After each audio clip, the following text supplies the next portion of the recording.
What's going on? Poppy seed. Don't mind me, I'm just... Obama, I'm just eating my watermelon.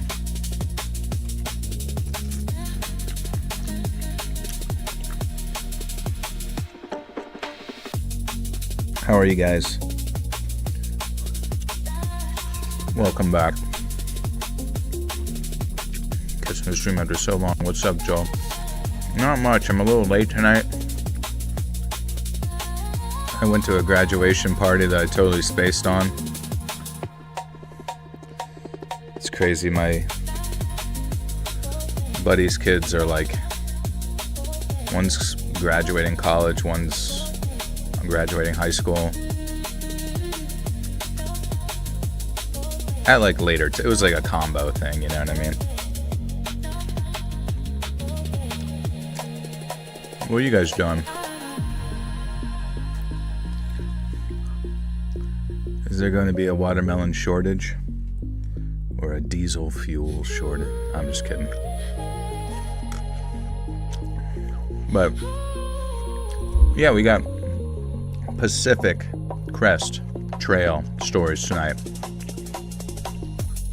How old am I? I'm 36. My friend I worked with at my old job, and he's quite a bit older than me. Not like quite a bit, but you know what I mean.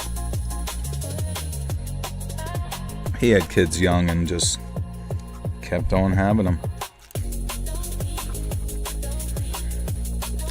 Work on a currently cleaning project for a restaurant. Nice, dude. Those late night cleaning businesses, like, they make a shit ton of money. Spending the night listening to a boy with a rich voice. Who is this boy you speak of? Boy.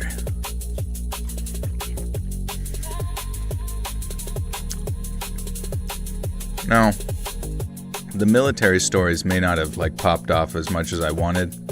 I didn't know if it was because we titled the video military or not, but that's okay. Things are still good.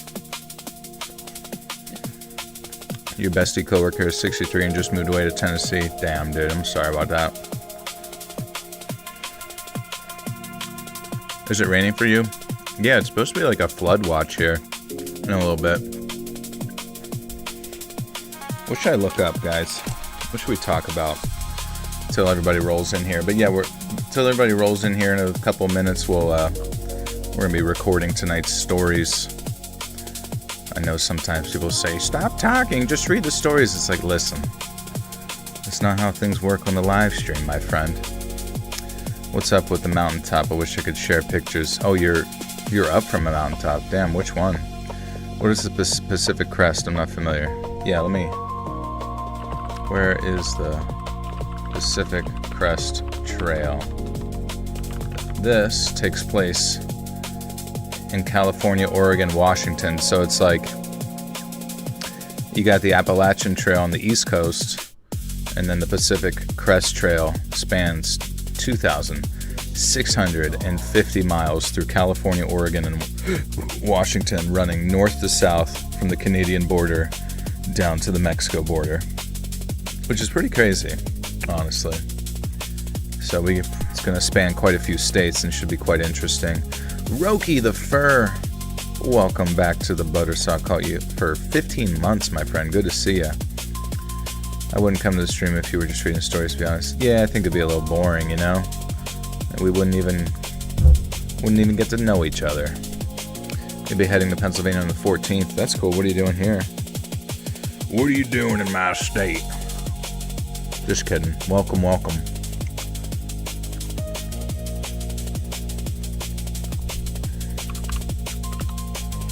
Have you heard of the game The Mound, Omen of Cthulhu? Just down. I hope it's good. No, but I did just watch At the Mouth of Madness with Sam Neill, I believe. At the Mouth of Madness, or yeah. And it was pretty interesting. RV storage fire that's going to take some time to burn out. RV storage. That's where you're at right now? But yeah, it's supposed to flood here in a little bit. It's supposed to get some thunderstorms. Hopefully the stream doesn't cut out. Okay. New, interesting, positive news. Any plan any gaming stream? Nothing planned right now. I mean, if there's any like particular horror games you guys want to see, maybe there's one that we could get going. I'm just eating watermelon. All right. I adore At the Mouth of Madness. It was pretty good. It's definitely very like, I don't know who wrote it, but it felt very much like Stephen King-esque, but like back in the 80s and 90s whenever it felt very zany, Despite there being over 1 billion more vehicles on the world's roads than in 2011, the global traffic death rate has fallen by about 21% thanks to safer cars, better road design, and improved emergency response. It's a rare example of worldwide public health progress on a massive scale. Look at that. Brazil recently set a record low for Amazon deforestation in the current monitoring period, reflecting stronger enforcement and conservation efforts. While challenges remain, it's significant environmental win for one of the Earth's most important ecosystems. The World Health Organization announced that El Salvador has eliminated trachoma as a public health problem. Trachoma has historically been the world's leading infectious cause of blindness, making this a major global health milestone.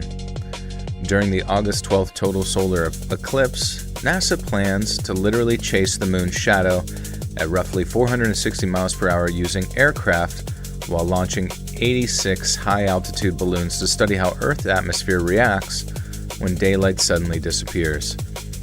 The data could improve our understanding of both the Sun and Earth's atmosphere. Long-term environmental policies continue to pay off. New monitoring shows major declines in key air pollutants such as sulfur dioxide and nitrogen oxides across Europe, largely due to cleaner industry and transportation. Researchers have reported early success using an unusual CRISPR-based enzyme that attacks cancer cells by shredding DNA only in cells carrying specific tumor mutations. It's still in early research, but it represents a promising new direction for precision cancer treatment. Cash for clunkers royally screwed the used car market prices. Thanks. Yeah, I don't know, man. The government comes in and just fucks up any economy you can imagine. As much as people want to sit there and think the government has the solutions to all things economic, it's usually the complete fucking opposite.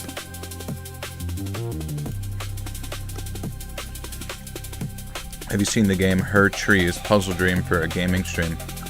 What's that about? I forget which one I just played last night. Also, I think we're just gonna jump into it. I'm feeling it. But I played some sort of side scroller, and it was definitely pretty, but all it really entailed was just sort of running sideways and jumping and then sort of hiding. And it had a very similar premise to the other game I played as well, where it's there's a fucking invasion going on and you have to hide from the invasion occurring as you're progressing through the side scroller. Do I have any kids? I do not have any kids now.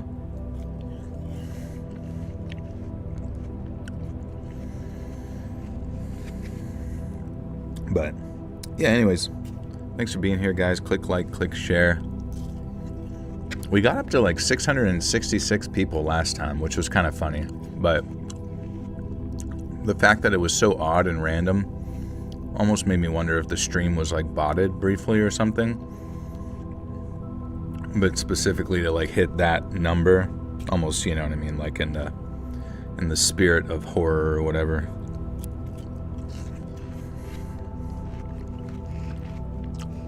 You're gonna give some membership? Thanks, bro. A point-and-click, hand-drawn escape room kind of deal. Okay, that's sick. I do like the point-and-clicks, honestly. They are pretty relaxing. I can't say I'm always the most efficient puzzle solver of all time, but I can give it a whirligig.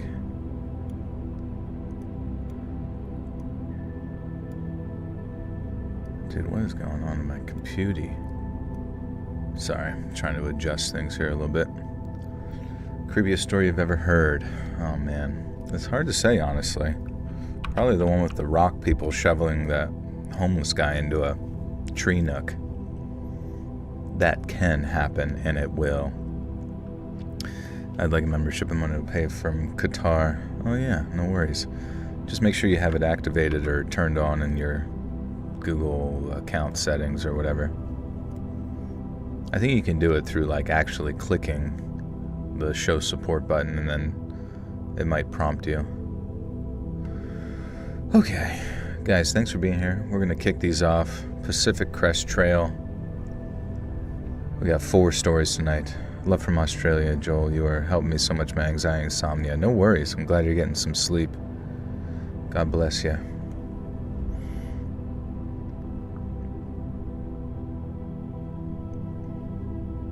I recently found your channel, and while I love all the stories, people aren't kidding when they say your voice helps them drift off to sleep. And I guess I never really appreciated sleep for what it is until I started finding it difficult to get any. Last summer, so the summer of 2025, I went through what was easily the scariest thing that's ever happened to me. And as a result, I was a pretty dedicated insomniac for the better part of 8 months. Well, your channel helped me beat that insomnia, night by night and a video by video, so now I figure I owe you a story as payment for what you've done for me. It's not going to be easy for me to tell, so if my storytelling abilities seem a little clumsy or over-emotional in parts, I'm sorry, but here goes. For a little context, I'm a woman in her early 30s, and while I grew up in a rural... W glazing is a pretty good glaze right there. Thank you for that. W glazing in the chat. August 12th is almost here. Anybody ready for the sky solar eclipse? It's only in Europe and maybe no gravity. Oh, is that when it's supposed to happen? But I thought no gravity because it's like the poles shift or some shit like that, or I don't even fucking know. Who knows anymore, man? It always seems like the fucking world's about to come to an end.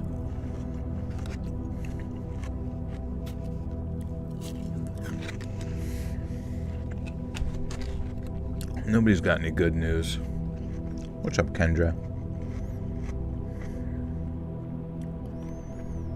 For a little context, I'm a woman in her early 30s, and while I grew up in rural Oregon, I've been living in the Bay Area for coming up on 10 years now. Having grown up in the boondocks, I always found city living to be a little stifling.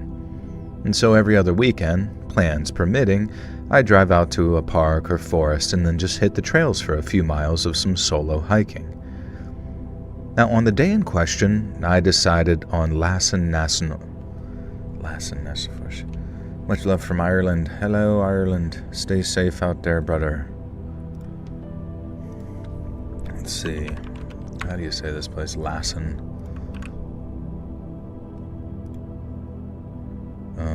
English.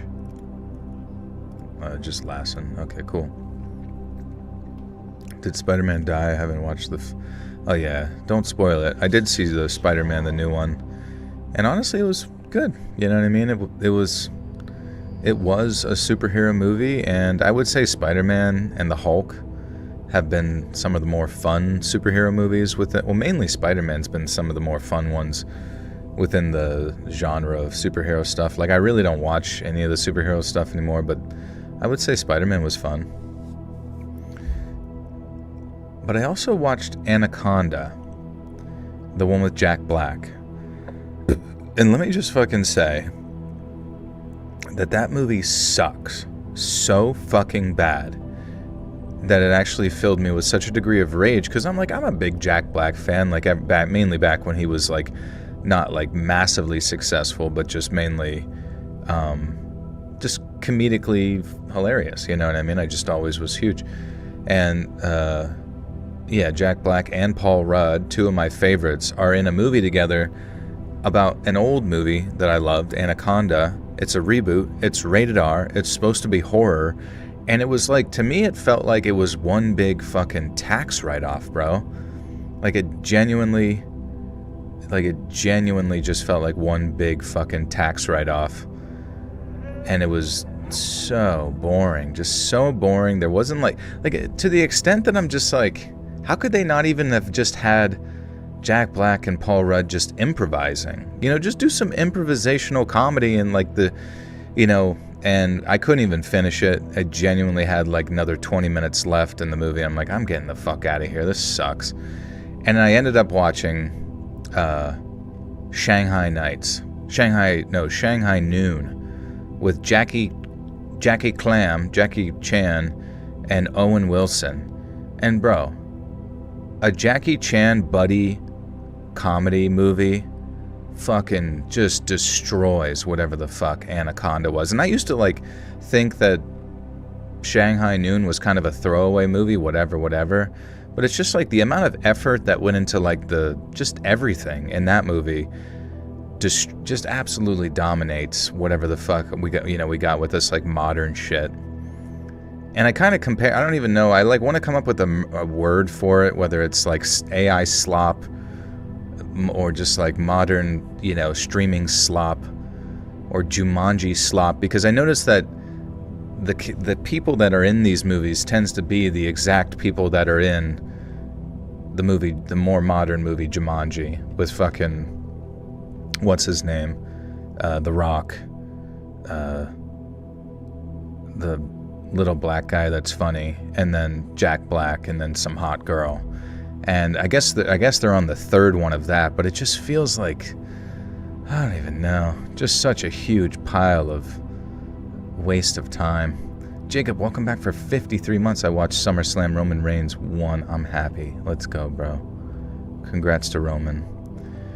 And Carol Williamson, thank you for the 5, says, hey Joel, hi everyone. Hope you all had a great weekend. Thank you, Carol. Kicking off the week well here. $8 million budget. Yeah, but it's crazy because the Anaconda movie like made buku bucks back. Even though I have no idea. I have no idea who went and wasted their time seeing that movie.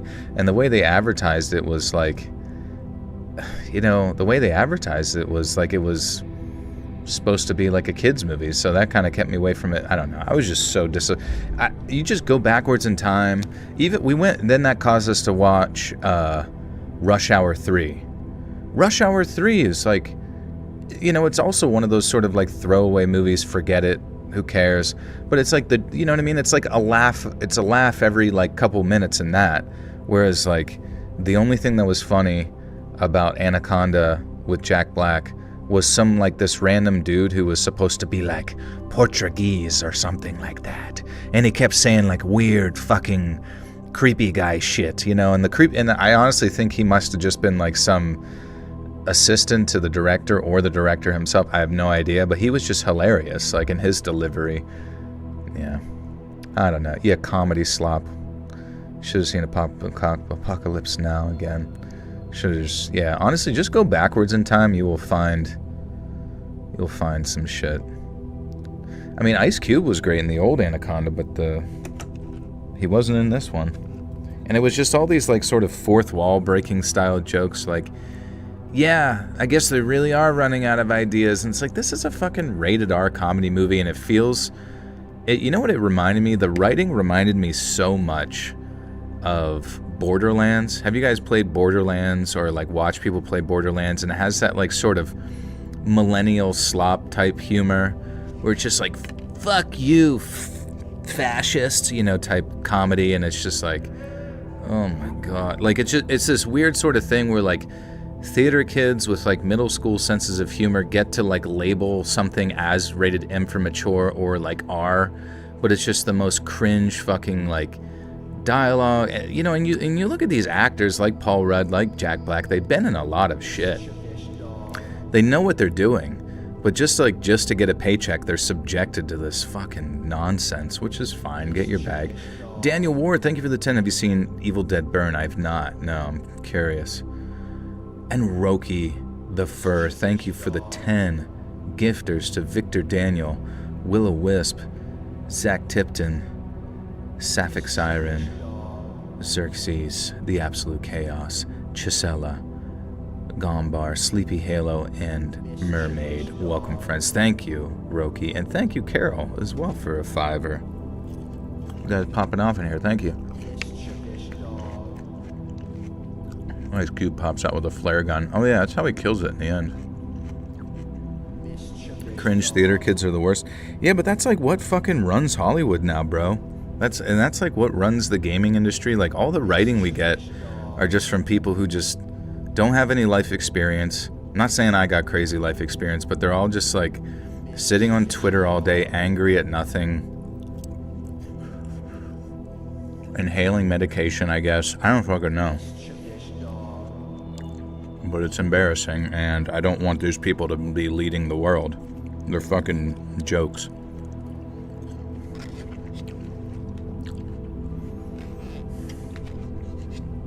Anyways, not to be negative. Movies nowadays are Deadpool slop. Yeah, it does kind of have that.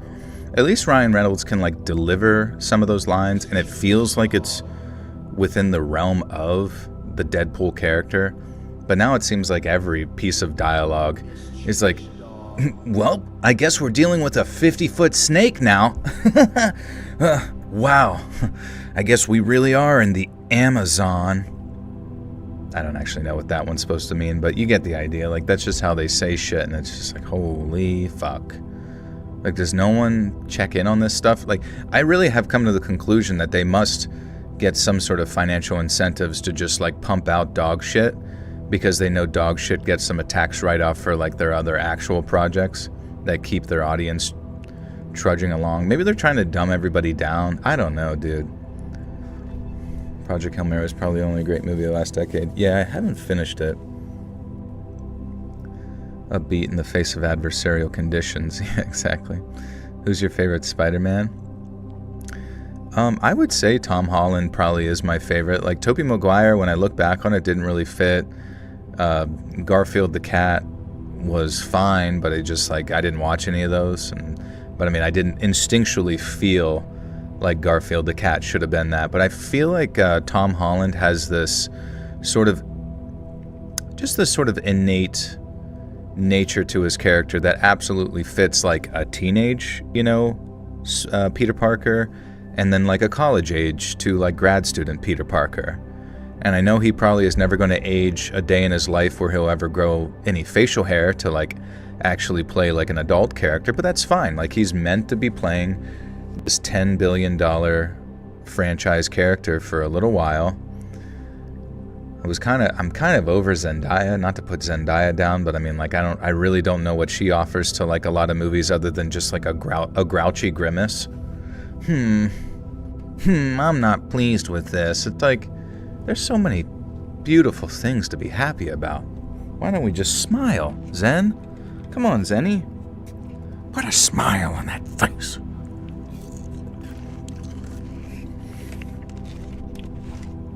Ryan Gosling is Ghost Rider. I don't really know anything about Ghost Rider. No, but I like Ryan Gosling. But at the same time, we talked about it last time. I'm not like a huge fan of his like range, But other people say he's got a lot of range, and it's like, yeah. So I don't really give a fuck. I mean, the superhero movie shit. I just want new ideas, Let's get some shit like Obsession. Like, not saying Obsession was like the greatest movie ever, but like, just do some low budget shit, new ideas, have the big publishers or whatever, like the producers come out and like do a bidding war for some cool script, buy up the script, and then get these movies out. Like, we should be churning this shit out with new ideas. Have you heard of the new Ice Cream Man movie? No, but that's going to be my new favorite superhero. Ice Cream Man. Comic book movies and movies on 80s cartoons are now too self-aware, like, we get it. Yeah, I don't know. Things are shifting, it would appear, in Hollywood. Like, they're becoming less cringe and lame, I think. I don't know. I just want new ideas. That's all I want. I just want novelty, interesting shit that's not pushing like the most like bare bones political agenda you've ever heard in your life, that you've heard 15,000 times in a row, If you ever seen Ryan Gosling in Drive, you can probably pull off a Ghost Rider. He's also incredibly Blade Runner. Well, that's the thing, is like Ryan Gosling in Drive is robotic until he freaks out. Okay? So that's kind of his range, is he's stoic, quiet, and then freaks out and screams. And then that's exactly what he did in Blade Runner 2049, was he was basically a cyborg. And then he would just be like, God damn it! And that's fine. If that's what's called for with his character, that's A-okay. One of his best roles that people don't realize is he absolutely killed it as a teenager playing in a Ghostbuster, or what's that one with R.L. Stine? Goosebumps. He was in a Goosebumps episode and absolutely knocked it out of the park. But that's when he peaked. Do I like Ana de Armas? Yeah, she's beautiful. I don't really know any of her work. She was a Bond girl too, right? I haven't watched it. Drive was so overrated. Yeah, I mean, like I had heard about Drive for years and years, and then I saw it, and I was just like, okay. We need some good screenwriters to adapt good novels. I like character development and dialogue. I mean, that's the thing, is like all of our shit is just like this watered down dog shit. They have no respect for the audience. They don't care about anything. Unfortunately, it sounds like the writing industry as a whole, like novels and all that kind of stuff, publishing, has been taken over by the same sort of like mental insanity, and it's all becoming sort of ubiquitous with itself and just becoming this like one big hive mind of just absolute slop. And I don't know where you go from here. You might just have to like you literally might just have to write your own movies and then like laugh at it. At this point, what they should do is just like make 3-hour movies where you just watch Instagram reels for hours, just over and over again. Just screen share my phone to the movie theater screen, and let's just hang out. Have your stories ever been cross-referenced for missing person in any FBI cases? I don't know. Drive's marketing was deceptive. It was a fantastic slow burn. Yeah, it was good. Did you hear about the In-N-Out shooting in Idaho? It's truly heartbreaking. Someone lost their job at... Yeah, it's fucked, man. Pacific Crest Trail. Yeah, it's on the west coast.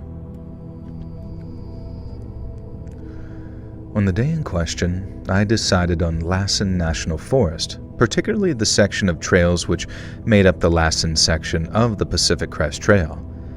It makes for some really solid, no-frills kind of hiking and backpacking, and after starting off around... It makes for some really solid, no-frills kind of hiking and backpacking, and after starting off, I climbed up to the Hat Creek Rim.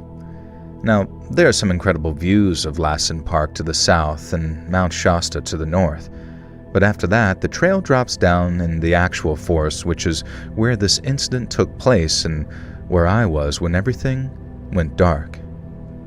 Now, the last thing I remember, I was just walking along the trail, not thinking much of really anything. And now, that's what's so nice about the woods, I guess. How they make you forget all your problems and focus on nothing but what's in front of you or beside you. And so that was me, enjoying the silence in my own head. One second I was right where I wanted to be, but the next I was sitting at a picnic table in what looked to be a small town public park. And you know when you first wake up in the morning and it takes you about a brief second to remember where you are or what day it is? It was exactly like that for a second. I wasn't alarmed, I wasn't scared at first. I just took a look around for a moment before it hit me that I was not where I was supposed to be. I started feeling it all at once. The grime on me from not being showered, the fur on my teeth and bad taste on my tongue from where I hadn't brushed them. I felt exhausted, hungry.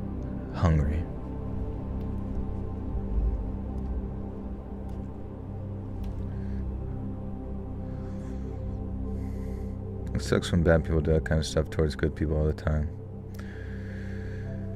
Yeah, man, it's fucked. Some people are fucking nuts.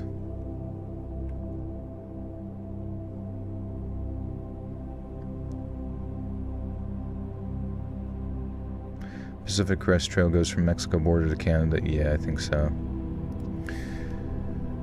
I felt exhausted, hungry. I'm not saying hungry the whole way, I don't know why. I felt exhausted, hungry, and severely dehydrated. But above all, I felt fear. I had no idea where I was, and then as I checked my pocket and realized my phone was gone, I thought I was about to have a panic attack. The only thing that grounded me, I think, was the confusion over what I found in my pocket instead. There was a small rock and this sort of pen knife.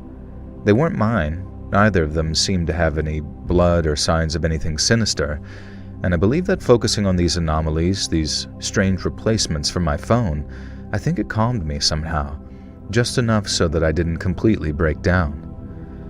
I had zero clue where I was, but I also had no idea how much of my memory was actually missing or how much time had passed since I blacked out.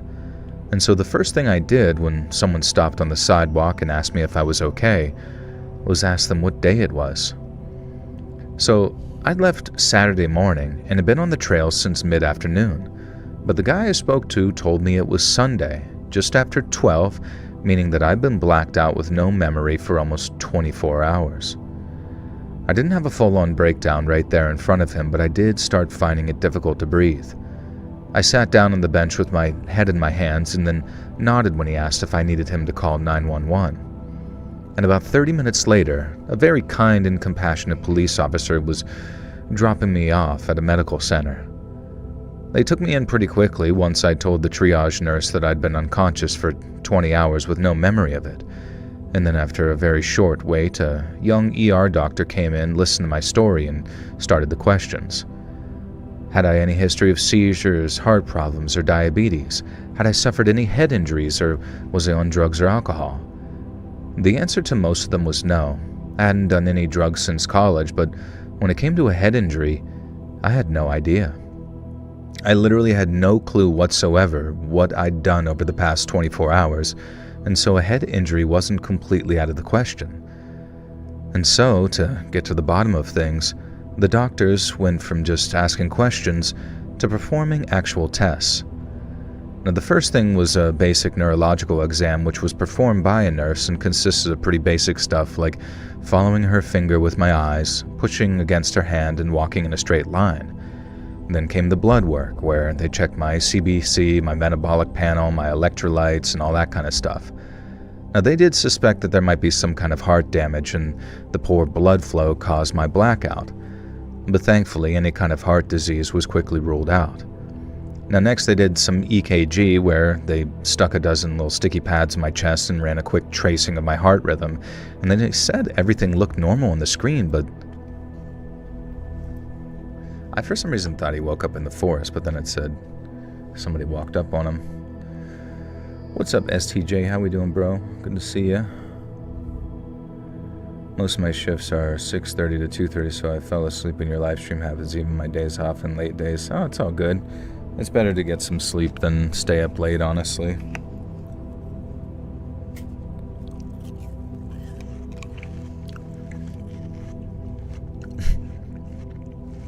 Not his HbA1c and free tea.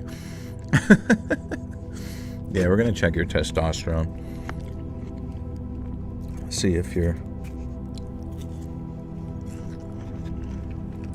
can turn you into a gym bro.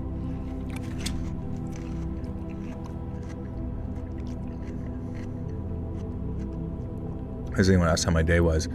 Yeah, it was good. It was pretty much just went to the card shop, fucking got some Panera. Did you ever go to Panera? It's good. And then I fucking literally had nothing planned since it was rainy all day. And then I laid and watched that movie, At the Mouth of Madness with Sam Neill, because we're doing that for the next Patreon movie. On Patreon, the $5 tier, we do the movie review with friends and the Dead Astronaut podcast. And so I was watching that to get a jump start on it. Do you use the same mic to talk and chat and record? No, the one I record into is the H4n Pro, and the one that you're hearing me through now is the Neumann TLM 103. Still doing the card stuff. Yes, sir, Gabe. Please proceed to criticize my every action. Did you know that we don't have Panera here? Good. Save it all for ourselves. If I was in the ICU and the doctors tried to hyper-optimize my tea, that'd be hilarious. That would be really funny. We gotta get you in fighting shape. We gotta turn you into a influencer. We're in a great wave here. Today was 104, and a heat wave. Tomorrow will be 105. AC stopped working yesterday. Oh my god, that sounds terrible. Never had Panera, even though there are Tuva, my town. I mean, it's expensive, but like the bread is made there, I think, so it's just so good. The sandwiches that you get, I think I get like the ciabatta bread or whatever the fuck it is, and I might be saying that wrong, but the bread is just basically what makes... Don't be insecure about it. No, I swear, Gabe, every time you come in, you're like ready to write down all my sins, jot it down on a piece of paper, and then give me 30,000 lashings with a wet noodle. Your wet noodle. They said everything looked normal on the screen, but they wanted to be certain. A chest x-ray followed to rule out anything obvious in my lungs or heart, but because it was a blackout with amnesia, I was sent over to neurology. Now, first up, there was a CT scan of my head just to make sure that I didn't have a bleed or a big clot. And that involved lying in a cold tube listening to the clicks and whirs while trying not to think about tumors or maybe strokes. But the radiologists over there read it as normal, but later they did a full-on MRI for better detail, which involved nearly an hour of loud banging while I tried to stay perfectly still. And the next morning, a tech came in for an EEG. They glued a bunch of wires to my scalp, asked me to breathe fast, and then flashed lights in my eyes to try and provoke any seizure activity. I felt ridiculous, but laying there, hoping something or anything would show up so we'd have some answers.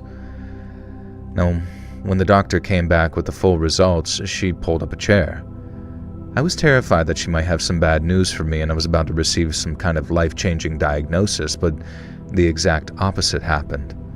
All my blood work came back fine, my heart rhythm was normal, and all the scans of my brain came back clean. There were no masses or strokes or signs of trauma I didn't remember, and nothing at all that I needed to worry about. Now, the EEG showed no epileptiform activity. Holy shit, it's a full workup, brother. Oops.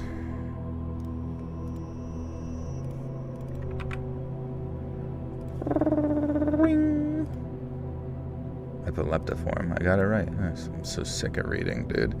If I get Panera, I'm getting the family meal. That's about as good for lunch and late night dinner. That does sound yummy.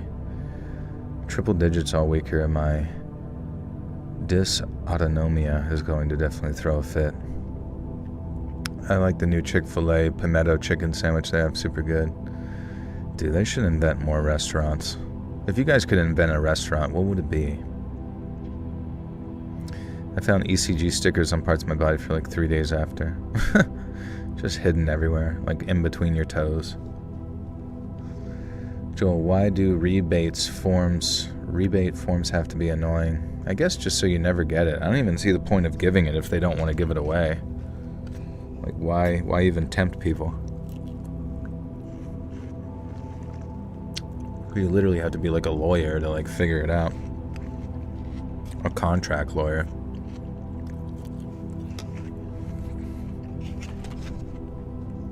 Wart. Okay. The EEG showed no epileptiform activity. Even the talk screen was negative, so medically speaking, there was nothing at all wrong with me. She said things about how my blackout was most likely a syncopal episode, meaning purely temporary. But like me, she found the prolonged unconsciousness and lack of memory to be very concerning.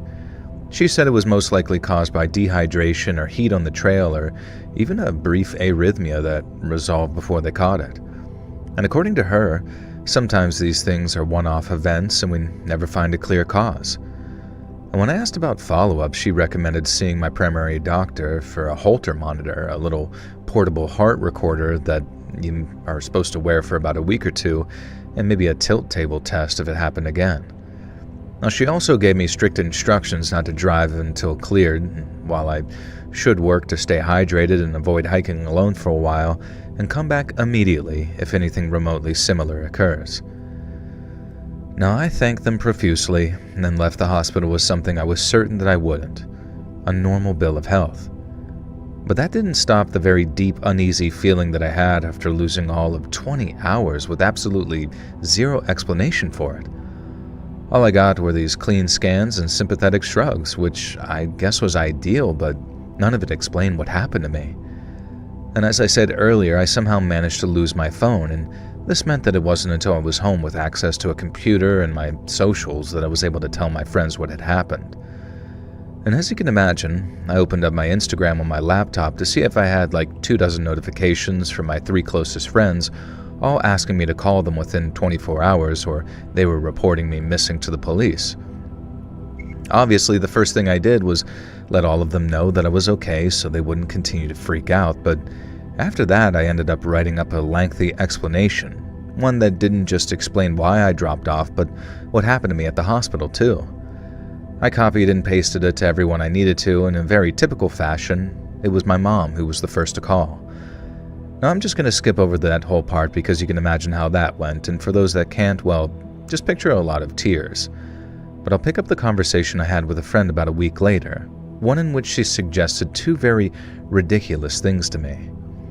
Now, she wasn't like insensitive or disrespectful about it, and she only brought it up after we'd talked the whole thing out like 2 or 3 times already. But then after talking about how there didn't seem to be any kind of natural explanation for what happened, my friend Rachel suggested that there might be a supernatural explanation. Now right away I was laughing and saying that she couldn't be serious, and I guess she wasn't maybe 100% totally serious with the suggestion, but fuck. It's kind of funny, my mind went to like UFOs already as well. Since I feel hot, even though it's like 72 degrees in my room, so imagine what triple digits do to me. Do you have AC? Joel, why are you always eating? I don't know. Food, I just have an oral fixation. I have to shove shit in my mouth so I don't start sucking on cocks.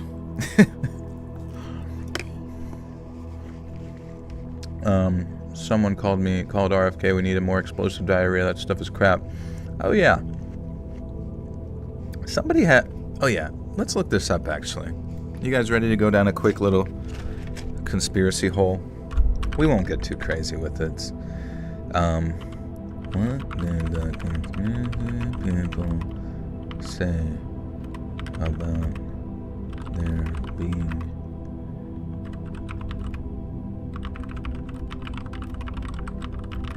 and the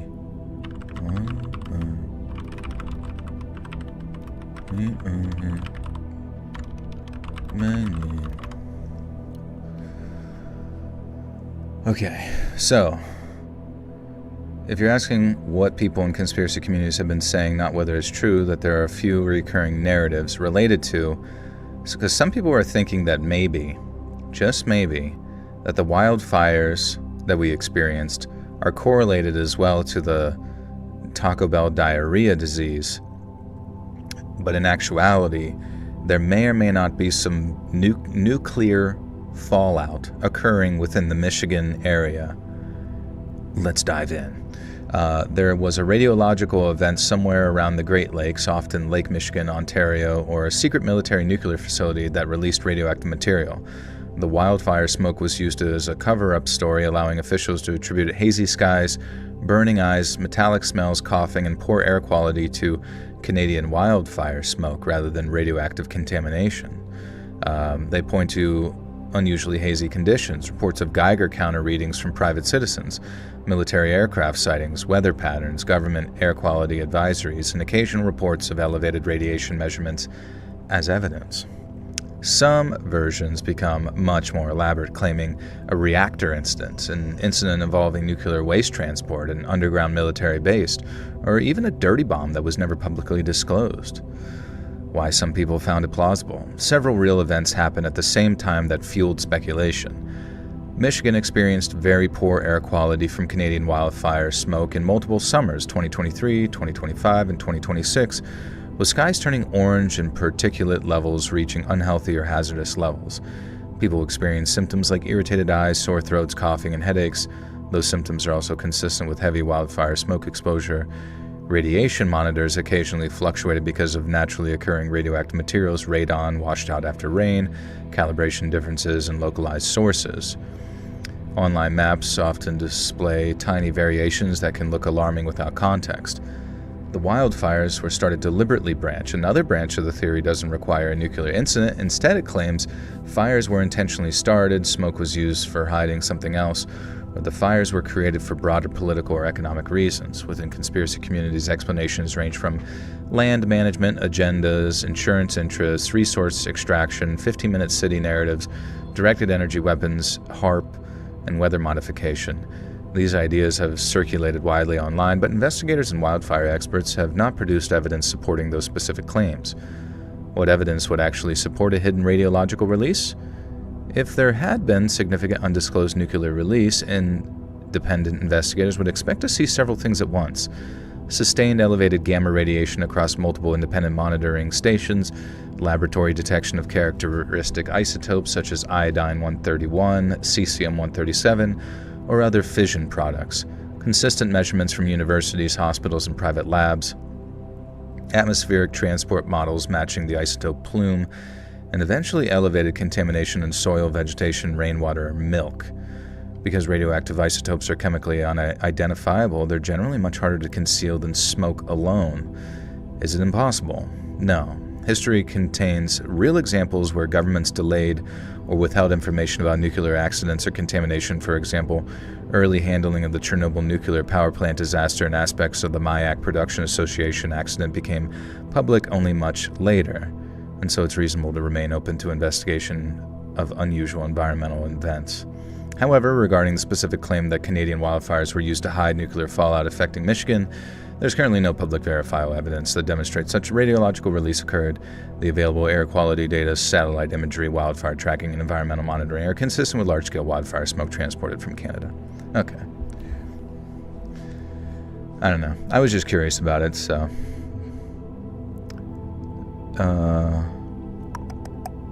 Anyways.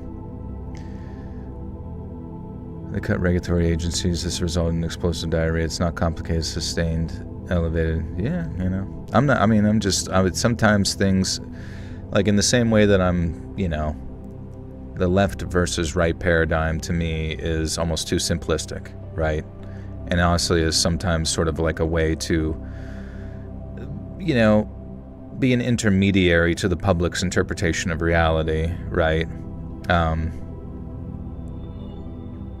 And so I just, you get interested about other operations that may occur in the background that you would otherwise not be aware of. He's lost his mind, folks. He might need a bacchiotomy. Blow out his bacchiotomy. No, right-wing billionaire ass suckers suck. They're crap. I agree, brother. I agree. But sometimes we need to look deeper. Not everything can be summarized by eat the poop of the rich, you know what I mean? Because if you eat the rich, you also have to eat their poop. Just be aware. I was actually thinking of a monster the other day. That's specific, like say you were eating something, like, watermelon or whatever, and then a fucking monster came out of nowhere and was like, holy shit, I want to eat the food that he's eating, but it's in his stomach. So then they just rip your guts out while you're still alive and then start squeezing out the digested shit from your tummy like it's fucking Go-Gurt. Now I know that sounds disgusting and I probably shouldn't discuss that as I'm eating right now, but sometimes I like to think of scary things.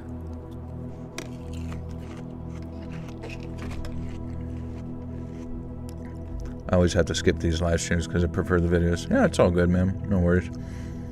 I'm not always the most on track person. The left versus right is extremely simplistic and play well into our primitive tribalistic tendencies. Don't buy into the hype. Well, yeah, it would just be way too easy to control, especially if you're some degree of intelligence agency, you know what I mean? Or anything beyond that, military intelligence, whatever it might be. You have to keep things simple and digestible for the masses to absorb, you know what I mean? If you sit there and you perceive Elon Musk as this right-wing billionaire, sure, that can feel tangible, that can feel digestible, that can feel understandable. But if you were to dig further and determine, oh, his family has some very abstract connections to other banking families through their emerald mining, and a lot of the projects that Elon gets are all just like DARPA front projects. You know, you start to like kind of wonder to yourself if maybe there's something more to this than like what we perceive, you know? And a lot of the anger that we're feeling just feels like it's like artificially farmed. 7 out of 10, Brand New Day. Yeah, I would definitely say Brand New Day, Spider-Man was a 7 out of 10, but like a really solid one, you know? Like, I really like Tom Holland. Elon Musk is a trillionaire. I know, I apologize, my bad. I don't know. Tom Holland I think he does a good job, and yeah, it's just one of those movies where you watch it and you're good, you know? You don't need to watch it ever again, but you get the idea. Do I own a dog house? No, I don't have a dog.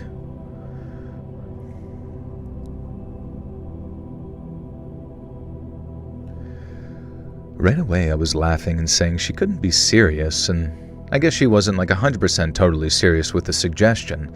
But when she described a couple of so-called UFO abductions that she'd heard of and how their symptoms were basically exactly the same as mine, I won't lie, it was a little unsettling. Rachel talked about these incidents where people had blacked out, lost track of time, and then woke up someplace else with their watches stopped or their phones either gone or scrambled. Now, some of them said it felt like they'd had tests performed on them, as in, like, certain parts of their body were very sore. If you know, you know. But for the most part, it was all about that sense of lost time and being unable to... PSA, Victor Crowley lives. Who's that? Who is Victor Crowley? Victor Crowley is a deformed supernatural slasher villain and the main antagonist of the Hatchet horror film. Oh, that's right. You really want me to watch that movie, Hatchet. He is an undead revenant who brutally haunts the Honey Island swamp in Louisiana, driven by rage or kill anyone who enters his territory. Fuck yeah, dude. Do you like Tom Holland's performance in Odyssey? I haven't seen the Odyssey. I think I'll see it this Thursday, though, potentially. So I'll keep you guys posted on my thoughts on that. Everyone I've heard who's seen the Odyssey has said it's just kind of like whatever. You know, they're like, it's fine, but it's not like... You know, because at the end of the day, you can only really measure the quality of a movie, in my mind, based on would you want to watch it again? Like, genuinely, would you want to watch that movie again? And I have not felt the sensation of wanting to watch a movie again for a while, you know? Like, earlier I was watching clips of, like, Gladiator came up, you know? The frost. Sometimes it makes the blade stick. And then he cuts the dude's fucking face. And it's like... That line goes so fucking hard to me, and there's so much other shit in that movie that just goes so hard that it's like, at least every like couple years, I gotta watch Gladiator again. And I know it's a very dude movie, but you know, I'm sure all of you can think of one movie that makes you want to watch it over again. And honestly, seeing Obsession, the only reason I watched it again was just solely so I could have a conversation about it with you guys here. I don't think I'm ever going to want to watch Obsession ever again. I thought Hereditary was good, but I also don't think I'll ever watch Hereditary again. Like, I got the idea, makes sense, and I'll watch, like, YouTube videos that discuss, like, the secret fucking weird shit they've hidden in it. Roki, thank you for the 10, says, would you rather I give 20 donations now or random gift donation? Chat GPT would decide the random gift or donation if you choose that. Could be anywhere from your lowest or highest. Bro, I appreciate you. I would much rather everybody here have a chance at getting to listen to the bonus content, so whatever you decide, I really appreciate it, brother. You're awesome. Thank you. I'm really indifferent about the Odyssey, but I heard that they use practical effects, and that's piqued my interest. Yeah, that's cool. Not even Oppenheimer. I saw Oppenheimer. I mean, I don't know. Oppenheimer was weird in the fact that it was like very fast-paced, and the fact that it just kept cutting the thing. Because obviously there's a lot of information to cover. But I can't say it was a wildly interesting movie, or I can't say the character of Oppenheimer himself, piqued my interest like at all. It just seemed like one of those ones where it's like, oh, you don't know about this piece of history? Well, allow a Hollywood filmmaker to like basically fill in your entire interpretation of what occurred so that you'll never actually read into anything about the history of it. And then that's that. That's you. That's how you interpret reality from now on forever. Where's the story going? Good question. But for the most part, it was all about that sense of lost time and being unable to explain where it all went. Part of the reason I went over to her place was to show Rachel that penknife and rock that I'd found in the pocket that my phone should have been in. Now, she agreed that the most likely explanation was that while in that sort of fugue state, I'd found them and put them in my pocket after tossing my phone away someplace. But she didn't have another sort of harebrained theory to suggest, and that's how in her mind there was the slim possibility that I'd been possessed. And just like the alien abduction stuff, Rachel read about people getting possessed by spirits who made them do strange things or go places they'd never been, before leaving their bodies and allowing their consciousness to return. And I'm pretty sure she picked the idea up from Stephen King or something he wrote, and at the time I just sort of laughed it off and told her to stop being silly. But then, the more I let the idea roll around in my mind, the more I started to wonder if there wasn't some kind of deeper significance to the objects. I might not have picked them up, you know? What if someone slid them into my pocket for me? Maybe even after stealing my phone, I was too brain dead to do anything about it. Like my feet were wet, right? So if I was so zombified, I chose to just walk through a steam or... this is one of those, like, one scary thing happens and how many fucking theories can we come up with to make it sound scary? I thought Cillian and Florence were the best performances on Power. Yeah, they did a good job, you know. I don't know. The story itself is interesting to know, and then the extension of, like, his sort of persecution after, I guess, like, within government, it's just like, after one watching of that, I'm like, I will never subject myself to that movie ever again. I genuinely would have rather have watched Barbie.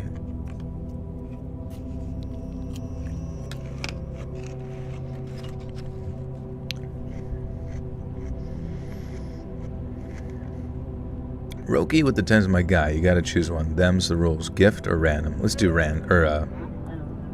gift. Yeah. Gift. Thank you, bro. Thank you. So if I was so zombified I chose to just walk through a stream or puddle, it stood to reason someone just chose to rob me. And there was also the issue of two objects being connected, because it also stood to reason that the penknife had been used to carve a pair of initials into the stone, JR. And I sometimes wondered if this JR person was the person that the knife belonged to. And if that was the case, then they might even have my phone too. But there was sure as heck no finding them, not with a total lack of security camera footage and a total lack of memory too. The cops didn't do much for me on that front, and for reasons I just covered too, but even though they gave up on the whole thing, I didn't because I couldn't. The name of the place I ended up at was called Susanville, California, so one day, after a little too much thinking, I drove over there to find the picnic table that I'd woken up at. I don't even really know what I was looking for or what I was thinking for that matter. I guess I hope that driving around Susanville,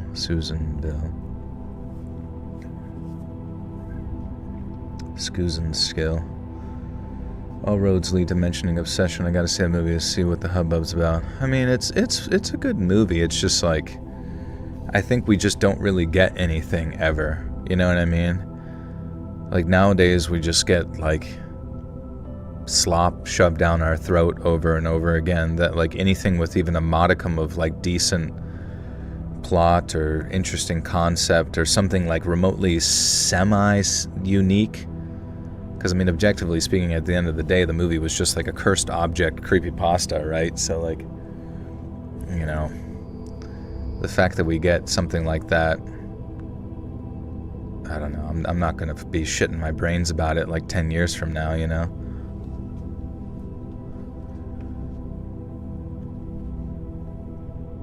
I guess I hope that driving around Susanville might jog my memory somehow and drag something useful out of the darkness. It didn't, but I did notice something about the picnic bench that I've been sitting on. Something I think I'll continue to wonder about until the day I die. And that's how it had a little brass plaque dedicating it to someone who'd passed on just over 5 years prior. And all it was Eleanora James, 1937 to 2024, and, quote, she loved this spot. But none of the other picnic benches had a dedication. And it could have been nothing but a coincidence, right? That I just so happened to sit down on the only picnic bench that had a plaque on it. But in that moment, while staring down at it with the weight of this whole goddamn mystery bearing down on me, I couldn't help but wonder if there was some sort of deeper meaning behind it all, something doctors couldn't see or didn't want to see. And I still don't entirely believe anything supernatural was going on. I've read about other incidents of people blacking out with a medical explanation that it's something going wrong with their brain, something within as opposed to something without. And that's what I think happened to me. Some kind of medical event, and one that's entirely explainable. But after standing over that picnic bench for a minute or two and feeling my mind become a storm of whirring thoughts, I came to a sudden and definitive decision. I walked back to my car, took that little penknife and carved rock from the center console, and then walked back to leave it on the picnic bench, right next to the little brass plaque where it had been screwed in place. Now, I can't even 100% say for certain why I did it. Like I said, there's no definitive... Oh shit. Roki! Thank you for the 20 gift arenas. God bless you, friend. Guys, be sure to thank Roki. You now have access to bonus content.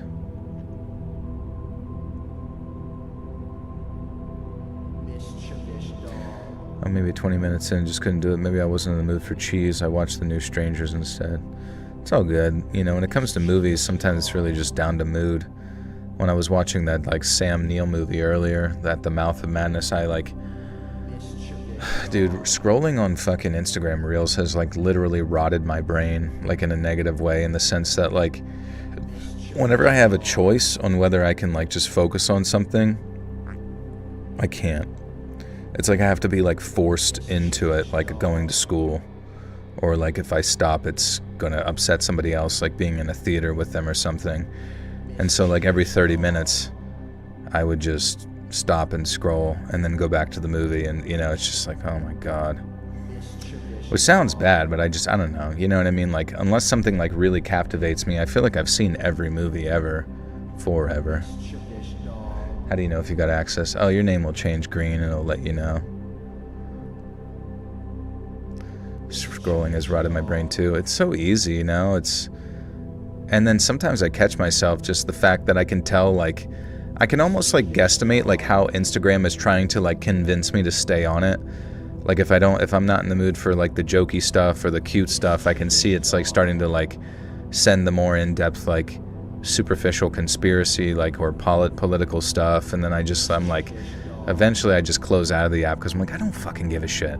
I literally do not care what happens anymore because it's just fucking there to farm your loosh. You find Sadie Sink or Zendaya more attractive? Sadie Sink. Oh. I don't know. Yeah, they're both pretty girls, I don't know, dude. I thought they did great. Honestly, I thought Sadie did really well in Spider-Man, and I thought that character that she played in Spider-Man was really cool. It was actually probably what made the movie more fun to me, because it was a really unique idea. And, yeah. Whereas Zendaya's character, once again, is just I don't know, I guess it's playing off of what occurred previously, but it's not necessarily a character, Spider-Man's bitchy girlfriend. Who? I'm so fucking sick of bitchy girlfriends in movies where they're just everyone's incompetent but me. And it's well, if you're so competent, then fucking, as the character, maybe the writer should be able to prove that character is wildly competent, I guess. Hence, giving them justification for why they're in such a grouchy mood around everybody else being dumb or something. But instead, they just make them sort of come off, and I know that Zendaya is not like that, but she sort of just ends up coming off as, like, a little bit insufferable, you know what I mean? Like, it's just, not, like, as bad as the guy from Invincible. Remember the first season of Invincible? Holy shit. One second.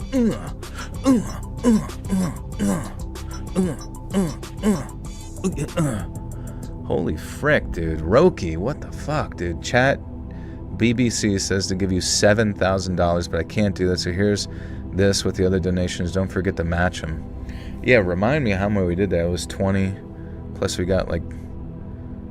Oh, fuck, dude. Holy shit, Roki. Bro, you're going nuts, man. Are you still driving? What's the deal? Thank you, thank you. MAGA, all brain rotted. Oh my god, who knew? I mean, I don't know what I said that's MAGA. I think what's so weird about certain people, that especially on the left, is like, if you don't exactly agree with them, you're immediately like MAGA. You know, like their brain is only ever like fucking programmed to just accept the left-right paradigm. There's no nuance or any sort of conversation in between. It's almost like this weird sort of like, you're either a witch or you're not a witch type thing. It's just like, shut the fuck up. Like, literally just grow up. But Rogi, thank you. You're goated. You're the fucking man. Get this fucking, like, if you're just gonna, if people are gonna harass people about politics, like, I don't mind talking about it. But if, like, I don't know, man. This shit's so fucking cringe. I'm so fucking over it, dude. I'm not, like, you know what I mean? Like, not everybody can be, like, some fucking automaton that speaks and thinks exactly the same fucking way. It's so stupid. And it's not even, like, the two-party system doesn't even necessarily represent the full encompassing of ideas to, like, truly represent every person. And it just, therefore, creates the tribalistic division innately in it. You know what I mean?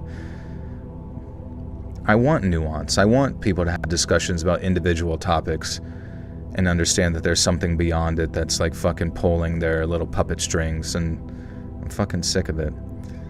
I miss the dick snatch. Is that a donation? But Roki, thank you so much, man. You do not have to be this donationary.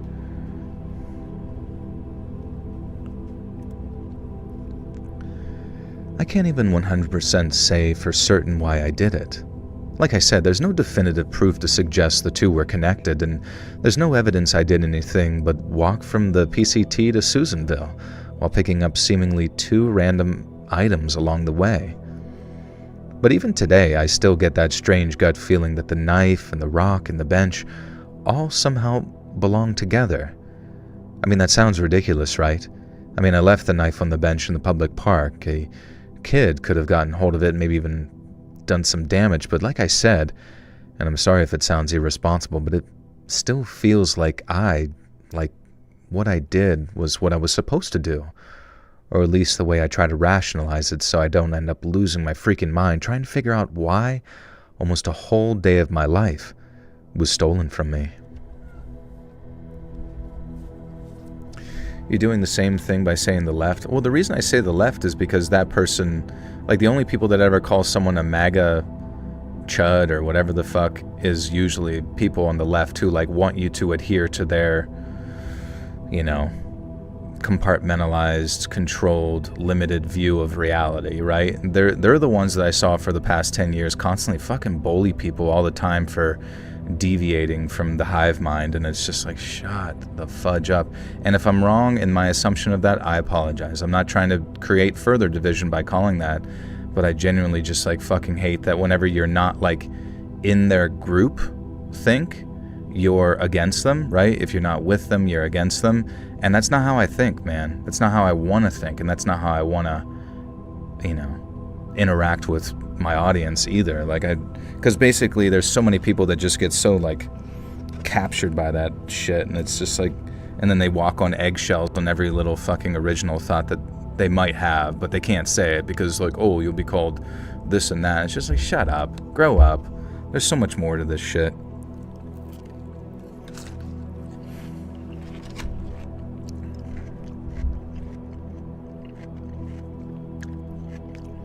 Mention everything though.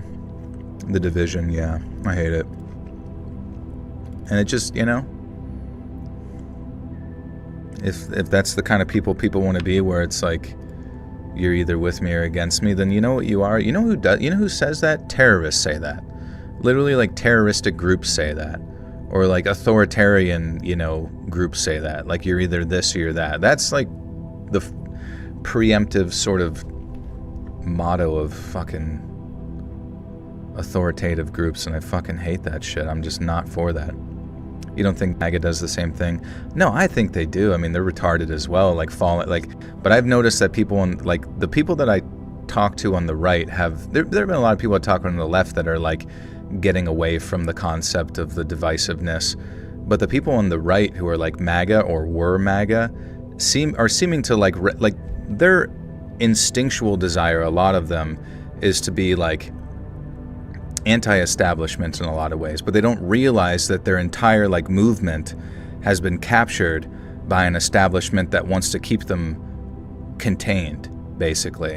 I mean, that was the whole point of the whole, like, I don't know if you remember, like the QAnon type of shit. It was always like sort of compartmentalizing the concept of making any sort of change politically within your own system, but like basically placing it onto some sort of hope of like Trump or something like that. But very clearly, it was just to basically keep those individuals like within a very like strict hive mind like stasis, where, you know, they sit there and have faith in the same way they might have faith in God, they would have faith in Trump or something. But that's also, right, equally retarded.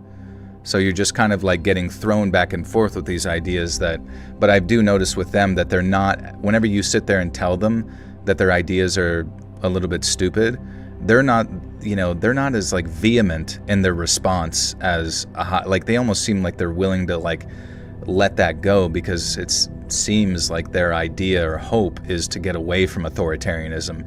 And if they realize that they're being baited into further authoritarianism by like getting pulled into the left-right hive, you know, sort of back and forth, then I mean, I guess it's basically just like two cults, and you have to figure out how to like decondition each person's mind from being part of said cult, you know what I mean?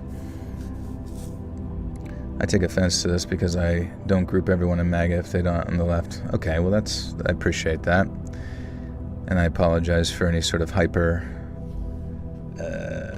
assumption there. Right, MAGA people want independence from the government. I've never seen so much government interference. Yeah, I mean, at this point it's like, I mean, the fact that like Marco Rubio can come up and say some shit like, if you're going to criticize a particular alliance government, then you have no chance of becoming a citizen. It's like, okay, all right, guys, I think we need to start pondering what's actually occurring in the background here. If Joe has to be based on his live streams because he doesn't want these, well, no, I want everybody in the stream. I just want everybody's minds to let go of that which you placed your hope in previously. Outside of the only thing you can really place your hope in is yourself, your family and friends, and your community surrounding you. Like anything external from that just tends to become just some like driving religious narrative, you know, which if it helps you to like make sense of reality, then go ahead, hang on to it. But at the same time, if it ends up just creating further division with your family and friends in that same community I said that is going to be your greatest foundation, then you're misguided. You know, so someone wants to end this war and the party wants healthcare. No, yeah, I'm not. I mean, what we're in right now definitively is not anything that I think people on the right would have ever voted for. I don't think anybody on the right would have ever voted for a fucking, you know, endless war, that shit. And the defense of it just doesn't make any sense to me. I see some people defend it and I can't really wrap my head around it, but I mean, fuck. And I understand where you're coming from with healthcare as well. Do I imagine the government has the capability, the same government that people perceive to be like corrupted, to have the ability to give you some sort of universal single-payer healthcare effectively and efficiently? Not really. No, I don't have any trust in the government to be able to do that. Does it suck that, like, you know, healthcare is so goddamn expensive? Yeah. I mean, healthcare in and of itself is sort of like an abstract miracle that, I mean, let me just twerk real quick.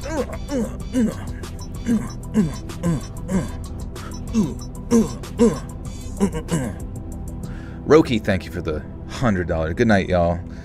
If you get to the point to be able to share, do it. Doesn't matter if you're a favorite YouTube channel or the next homeless person you see. Doesn't matter if it's $1 or $100. We're all human and deserve love. Thank you, Roki. Love you, bro. Appreciate you. As a kid growing up, I do not need politics. That doesn't make sense.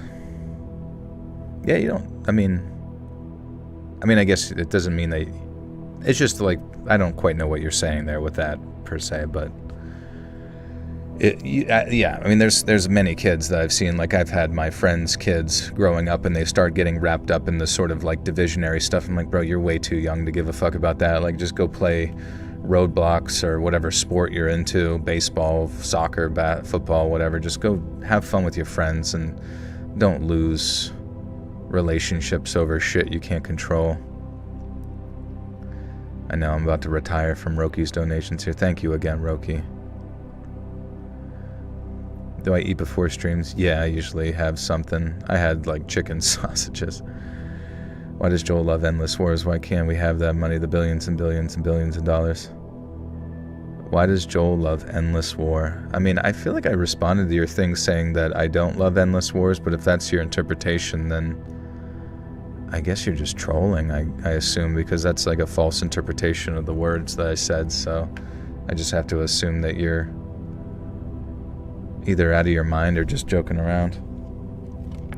Whatever. I don't know.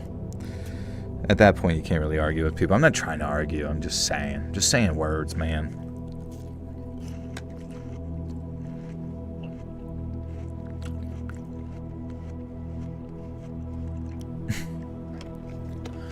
I don't know. Some people just want to be angry, and that's fine. You can be angry.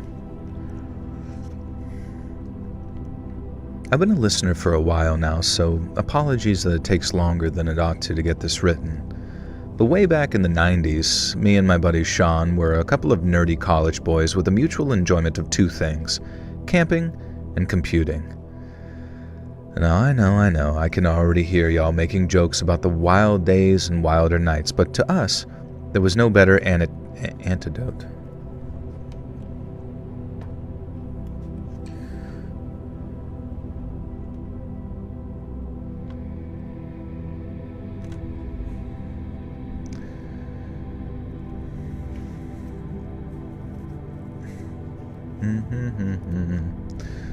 How about we the people try and get along and listen to Joel's story time? How about we that enjoy each other's company? I mean, you can. I mean, me bringing it up, you know.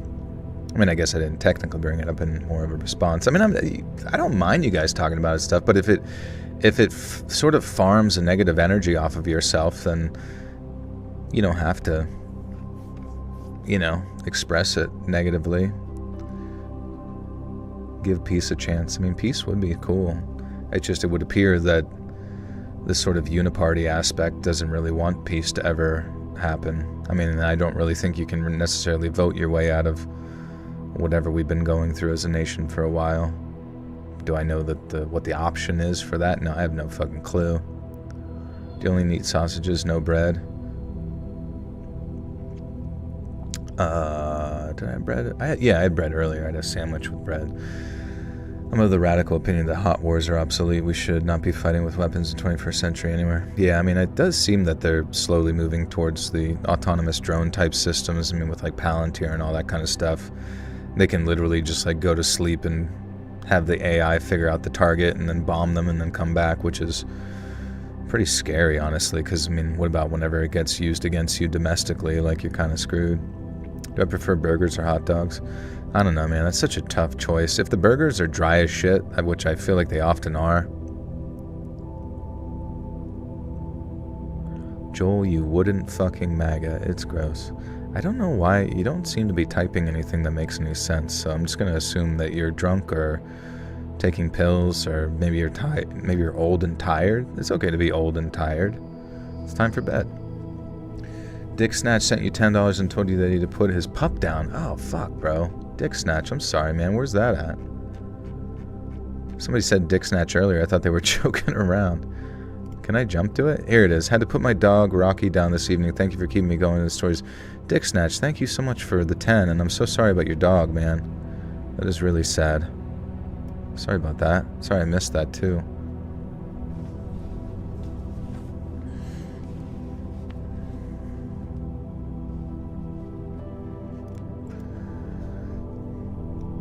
I know. I can already hear you all making jokes about the wild days and wilder nights. But to us, there is no better antidote to everything that came with being glued to a computer screen for 14 hours a day than the great outdoors. We'd head out to the PCT, either with or without the college hiking club, whenever we were able to, with our intention being to cover the entire Washington section before graduation. Now, some of my happiest memories of my college days were spent out there on the trails with Sean. But then, and by some bittersweet irony, so is one of my worst. And so one Saturday in mid-October, Sean and I drove out into the woods to a trailhead that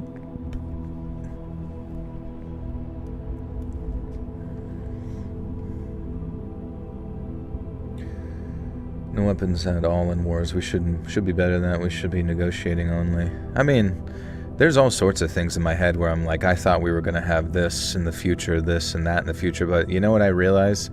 I think we're probably going to have like an artificially created shortage of diesel fuel that's going to fuck up the cost of living and food and everybody's typical life, and who knows, maybe there'll be a artificial... Like, I just feel like at this point, in the government's eyes, you're such an expendable number that they would rather starve you out internally and blame it on some like foreign conflict than ever actually attempt to like make a better future that we thought was coming, you know? And it's, you know, it makes sense. Like, if you want to control the livestock, that's how you do it, you know? If they're free roam, free range, you gotta fucking... We gotta call the herd. It sucks. Have you ever seen the bot farms that are literally there to divide? I guess that would make sense. I mean, I always notice, like, on Instagram, whenever you look at something, there's always, like, one argumentative comment that doesn't even have as many likes as the other ones that's way at the top, which is good to see, like, an opposing perspective, but at the same time, it seems like it's specifically there to generate a degree of, like, rage bait or argumentation.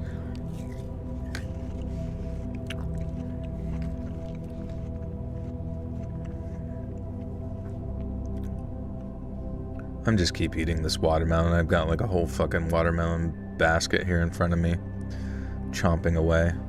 Nice thing about watermelon, I mean, it quite literally is just like water and fiber and tastes a little bit sweet. So,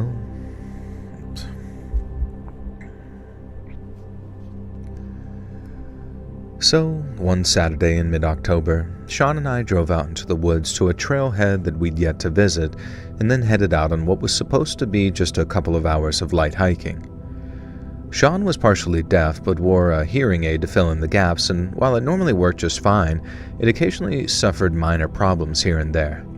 And that's why, as we're walking along and Sean's hearing aid sort of started giving him trouble, neither of us thought much of it. Now, at first, it was this sort of slight background hiss, which sometimes happens when something was interfering with the signal. Sean said that it sometimes happened when his hearing aid was exposed to excess moisture or even earwax, and since we were hiking, it made a lot of sense that it had gotten a little sweaty. But even after cleaning and drying it, the hiss was still there, and it actually got louder as we continued along the trail. Sean didn't let it get to him, though. He was used to stuff like that happening, and a light hiss was way more preferable and considerably less painful than a bunch of acoustic feedback that make it feel like a needle was being driven into his ear canal. But I guess he spoke too soon, because not even a minute or two later, his hands shoot up to either side of his head, and he starts trying to claw out his hearing aids. But then, and I know this is going to sound crazy, but it was like he couldn't. Whatever was blasting through his hearing aid was so loud I could hear it buzzing into his ears as I rushed towards them. And then as I pushed my own hands past his frozen claws, they were trembling like he was having a seizure. I yanked the first hearing aid...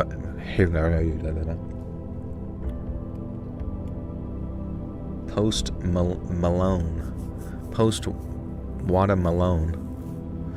I remember reading you can eat like a pound of watermelon still below 500 calories. Yeah, it's pretty sweet. Just like fills your tummy up and it tastes sweet, and then you can put a little tahini on it. You put a little tahini on it, you know what I mean? Really spices thing up, you know what I'm saying?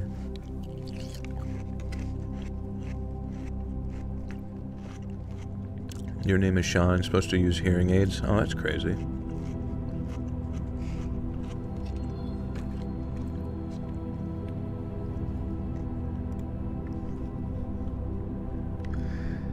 I yanked the first hearing aid from his ear, and he fell back like the shakes were the only thing holding him up.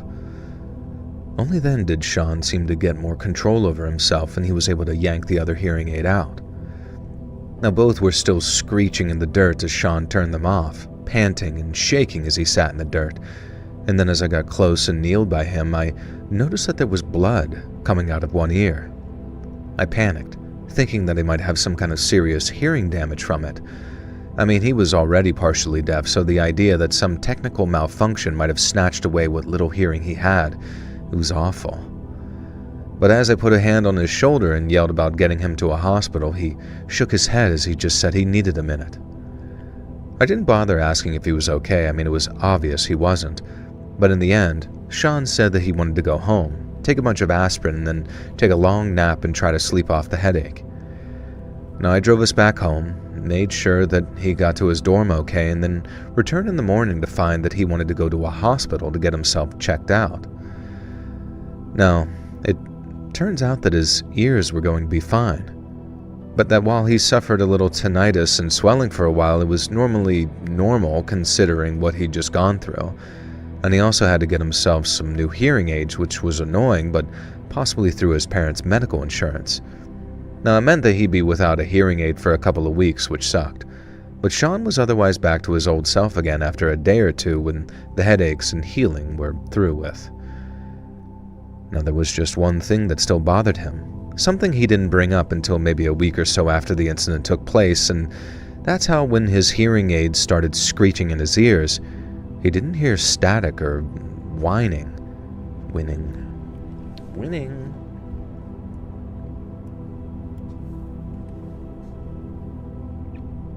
My hearing aids are Bluetooth, but also took them off since I've been wearing them for 2 days straight. Almost need a hearing break.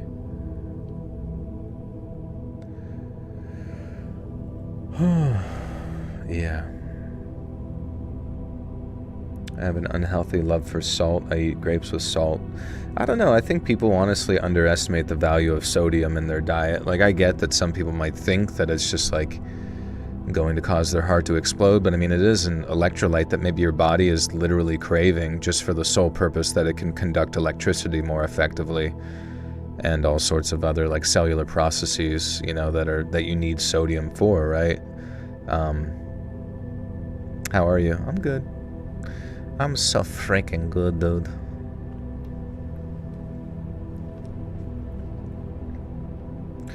I can hear lower pitch sounds, by the way, so I hear Joel fine. It's higher pitch sounds I can't hear, like women and kids and birds. That's what I do hear, is like older people, as they start to lose their hearing as they get older, like the deeper tones of like a male's voice can be heard, but you know, any sort of like higher ones, like a nurse who's like, all right, Mr. J, time for your diaper change. Like, they can't hear that, and they're like, what? What the fuck are you talking about, you bitch? Now, Mr. J, you can't say that.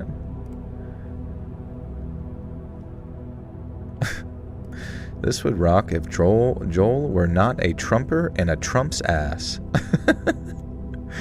Dude, that's awesome. Actually, I hope that person keeps talking, because something about it is now giving me a deep sense of identity. I thought the chat was going to be flooded with everybody going, what? What did you say? What? Too much sodium can kill you. Yeah, for sure. I mean, I'm just saying, I think maybe it's a little bit more complex. Does anyone else in the city have drone DoorDash delivery? No fucking way. Who has that? I had an earwax buildup and can barely hear out of my left ear for a month, and it's actually kind of nice in some ways. Be sure to get the iodized salt. We don't get it iodine as much as needed unless you take vitamins, very needed supplement. Yeah, maybe that's what your body's like crying out for as well. Electrolytes, it's what the plants crave.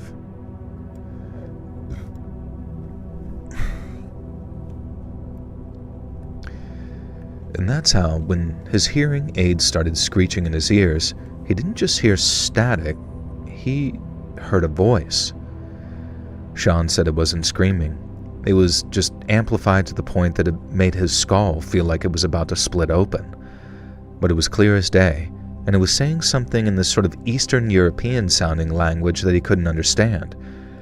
I asked if it was Russian or Polish or what, but he said he couldn't be certain. It was more this vague feeling of an accent being present while he was just locked up in agony. Now, he said he couldn't be sure that he'd heard anything for real, and that even the doctors said that it could have been some kind of auditory hallucination based on the debilitating amount of pain he was in. But no one started to really wonder.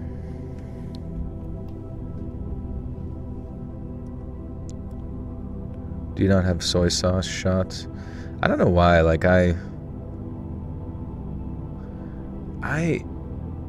don't really like soy sauce at all. I know some people put it on like Asian food when you go out, but to me soy sauce is like too fucking salty and just tastes like weird seaweed shit.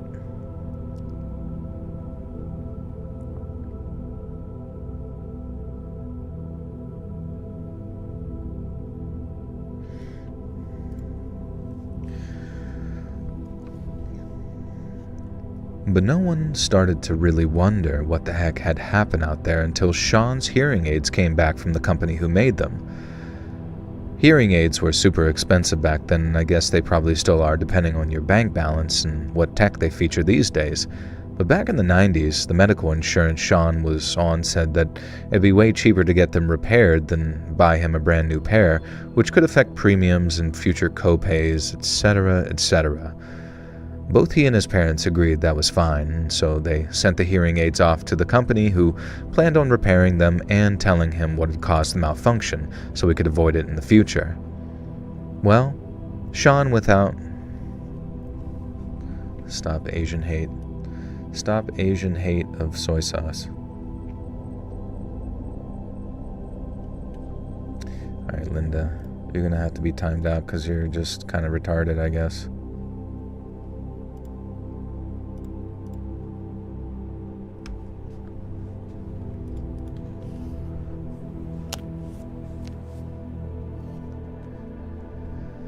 Well, Sean went without...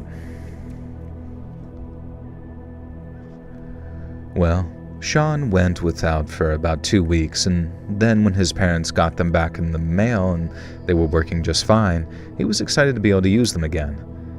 But then here's the thing. The attached letter explained that the company hadn't needed to perform any repairs because there was nothing wrong with the hearing aids.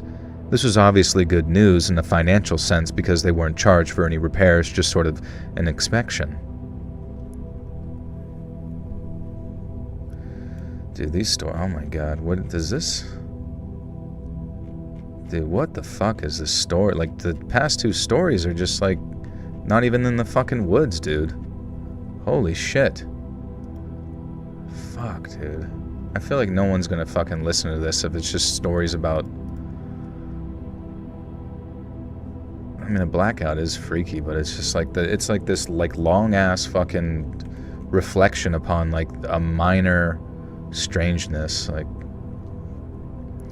god damn it.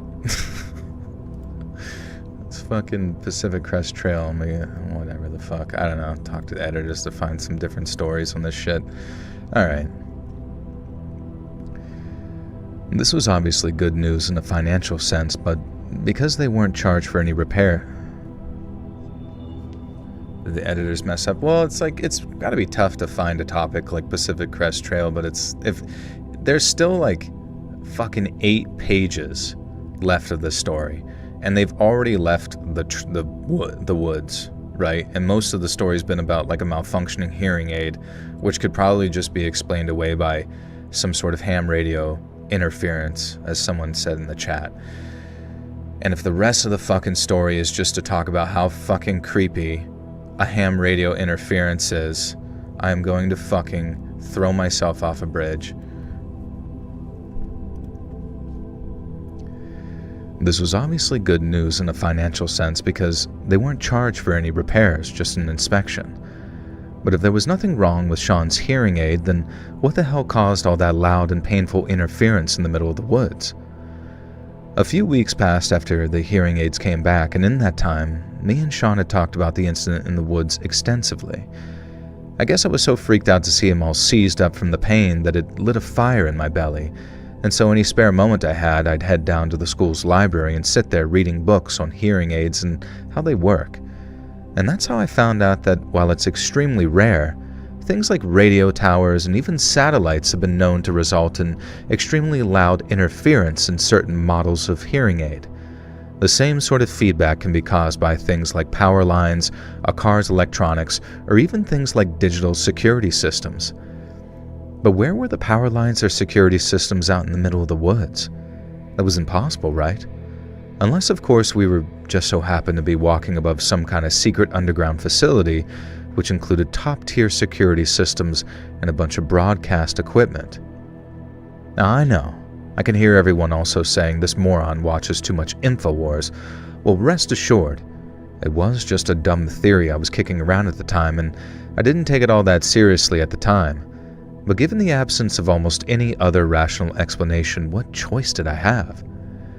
Now, the scientific method revolves around eliminating the explanations you're certain aren't applicable, and after ticking things off the list for weeks, I admittedly left with some pretty weird stuff. But it was right in the middle of me trying to figure it all out when the thing happened.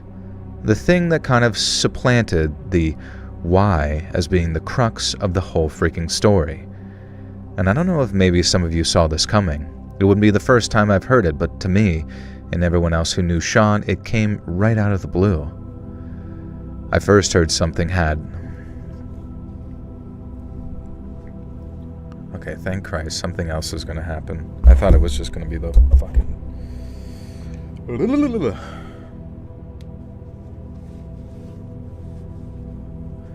They're turning my friend gay like a frog.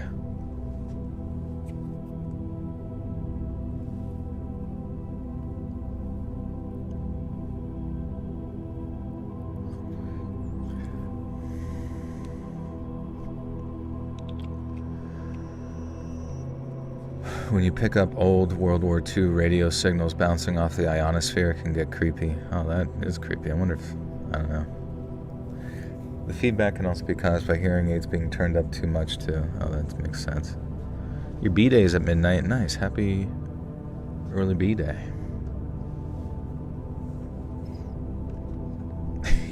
Hearing aids? I thought they were on prep.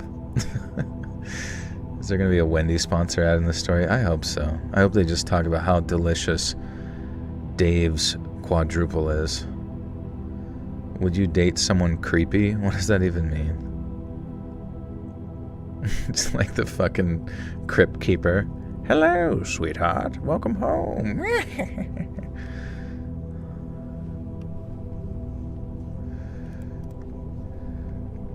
I fucking...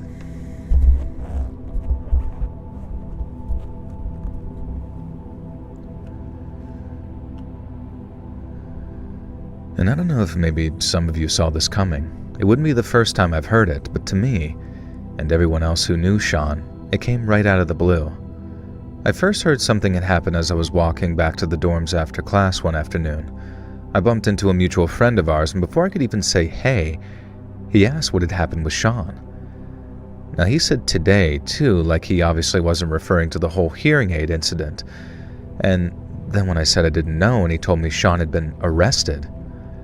I guess he figured that I might know why he'd been arrested, but obviously I didn't. And then what followed was some mad rush to try and figure out what the hell happened from people that had seen it. Now cut to about an hour later, and I'm in the quad talking to this girl who had seen it happen, and right away from how shook up she was, I could tell that it was bad. She said that she figured Sean was in a sort of mad mood or something because he totally ignored someone who said that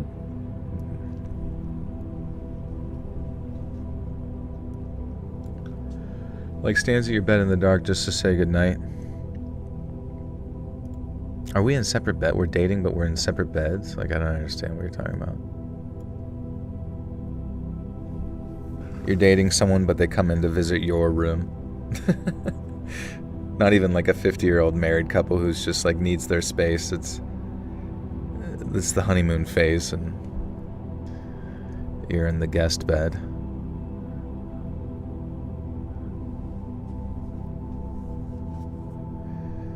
You find out how creepy they really are when you let your guard down or fall in love.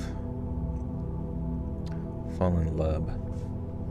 My uncle used to have a CB radio. We get crazy transmission. CB radio is fucking to use, but also very dangerous. You get odd transmission. I can remember he was talking about less sodium iodine is good for thyroid, preventing goiters and cysts. Himalayan salt has less sodium and higher in what is it? Iodine. So better for high blood pressure issues, right? Sleep in bunk beds, yeah. Then your spouse can't get to you.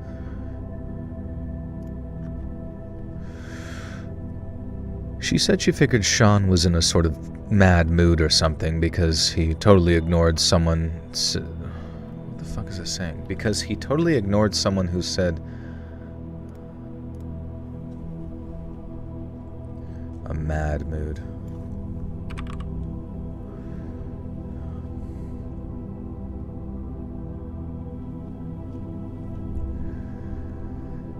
She said she figured Sean was in a bad mood or something because he totally ignored someone who said hey to him as he walked past. She said it was weird too because he didn't look mad, and instead he had this sort of blank expression on his face, but still he pretty much barged past the kid saying hey to him and made a beeline for the parking lot in his car. The girl said that she'd carried on watching, but, in the way that you do when you think that there's going to be some drama. And then as Sean got to his car, he kind of stood there, almost like he was waiting until someone else came along and walked past his car. She said once the person got close, Sean locked onto him, and his head moved as he tracked the person walking past and away from him. And then out of nowhere, he opened his trunk, grabbed some tire iron, and then walked up behind the other student and started beating the hell out of him. The girl said people rushed to stop Sean from killing the other kid, but as they restrained him, he didn't yell or attack anyone else. He just kept trying to get to this one kid he'd already beat up, presumably to try and hurt him more. She said he only stopped attacking when the cops showed up, and even then, he didn't so much as even look at the cops who were arresting him. They noticed it too, the cops I mean, because they were apparently asking him his name and social security number and then getting mad when Sean wasn't responding. I guess in the end they figured something was wrong with him, really wrong, because they stopped asking him questions and just dragged him into the back of their car. Now you can already... They're asking questions. Joel be like, fall in love? No. Fall in lust? Yes. What are you even fucking talking? Gabe, you literally... every fucking stream you're saying like some weird shit. I don't even know what I said. Well, because I didn't... Because I said it was weird that people sleep in separate beds. Like, what the fuck are you talking about?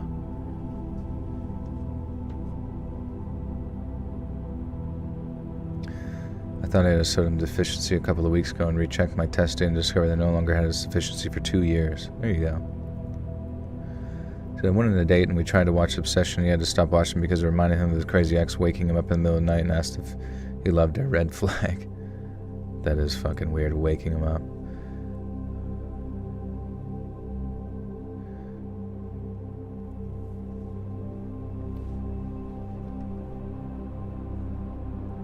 Old cranky ass. I mean, I'm cranky. Dude, Gabe, you come in every stream and just say some low-key... Like, I don't even know what the fuck you're talking about. Joel be like, fall in love. No. Fall in lust. Like, what are we even referencing there? It's like every stream, there's like some weird sort of thing that I do that's just like upsetting to you. There's no joke there. I don't even see the joke. What's the joke related to? I don't know. It's just I always get like some weird vibe that you're like in some like non-stop state of like abstract judgment for like no reason, like some weird X. You can imagine how freaked out I was, right? I mean, we didn't even know if the kid Sean attacked was still alive or not, let alone why Sean had just attacked him like that. Thankfully, the kid pulled through, not without a couple of broken bones and a little bit of surgery to fix something in his shoulder, but he lived. And somehow the consequences of Sean's end ended up being way more drawn out and agonizing. I don't say that lightly either, and what made it all so terrible was the issue of why Sean did what he did. Because when asked, all he could say was, I don't know. He later told me it felt like someone was at the wheel and that he was just sitting there in the passenger seat. He didn't want to attack the kid who walked past his car, but at the same time, he just couldn't stop himself. He tried. He said,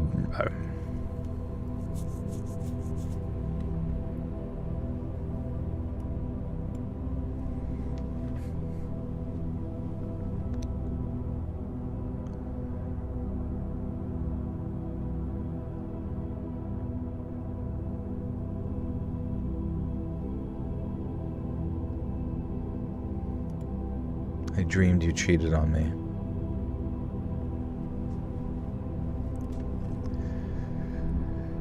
He didn't want to attack the kid who walked past his car, but at the same time, he couldn't stop himself.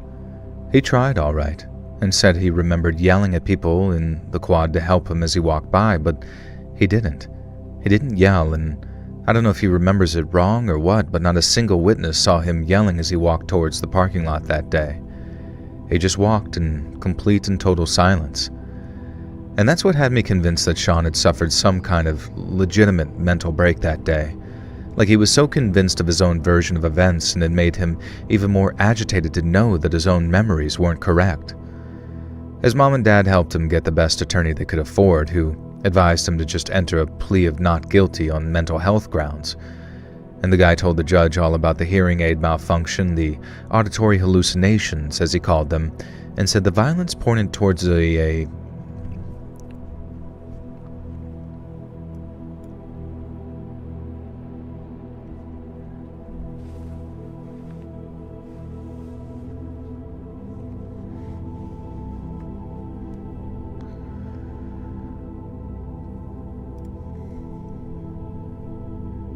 The guy told the judge all about the hearing aid malfunction, the auditory hallucinations as he called them.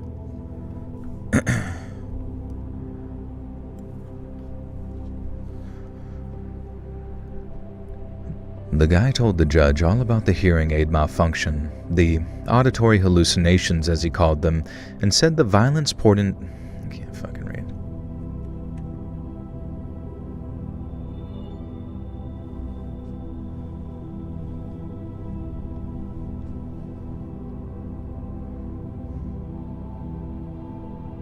The story doesn't have anything to do with the woods.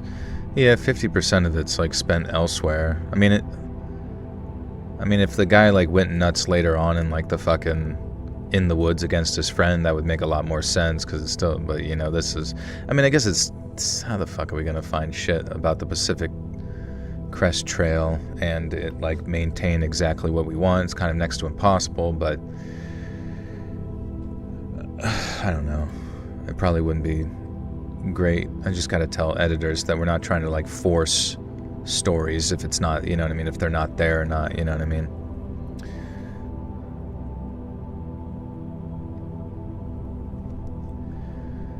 The guy told the judge all about the hearing aid malfunction, the auditory hallucinations as he called them, and said the violence pointed towards a dissociative episode. Now, the court then ordered him to undergo a psych evaluation to see whether he was fit to stand trial or not, and this involved interviews and reviews of his medical records and reviews of the actual attack itself, and it quickly became a case of medical professionals trying to determine if the incident on the trail had triggered a sort of dissociative state. Now, Sean's lawyers said that it wouldn't make for a fix-all defense, but evidence of genuine dissociative disorder could undermine the prosecution's ability to prove the required guilty intent. And then once we prove Sean wasn't habitually violent, it could dramatically reduce any sentence that he might get otherwise. And then to our relief, prosecutors engaged in plea negotiations almost immediately once all the psych stuff came back good. Sean ultimately pled guilty to what was called a resolved charge, whereby he took responsibility for the harm he caused as long as the court recognized the mitigating circumstances of him suffering a mental break.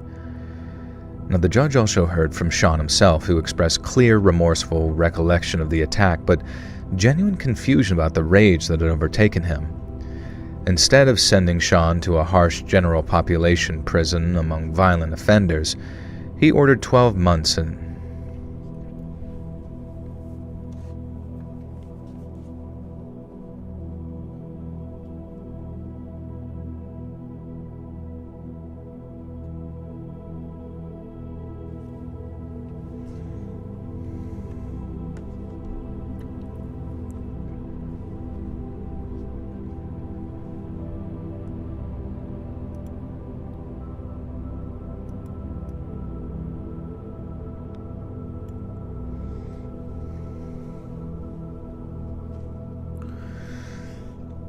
Oh, fuck, dude. It's just so tough because it's like, it's not tough, but I'm just like, you try to, like, it's such a weird, like, fucking tightrope to walk on with these stories where it's like, how do you keep people's attention?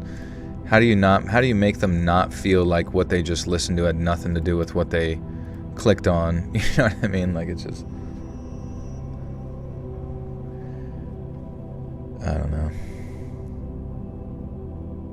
It's interesting. Yeah. Have you ever fired anyone? Like mods or something?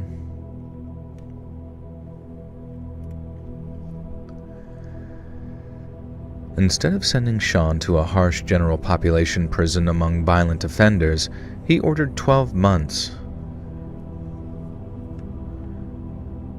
He was ordered 12 months in the minimum. Okay. Hey, see you, Suzy Q. Take care.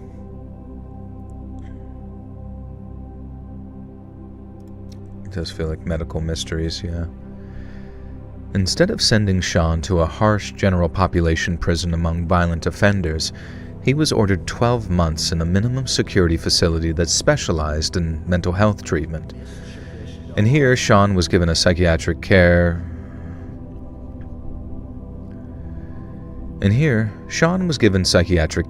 Monitored, and given a management.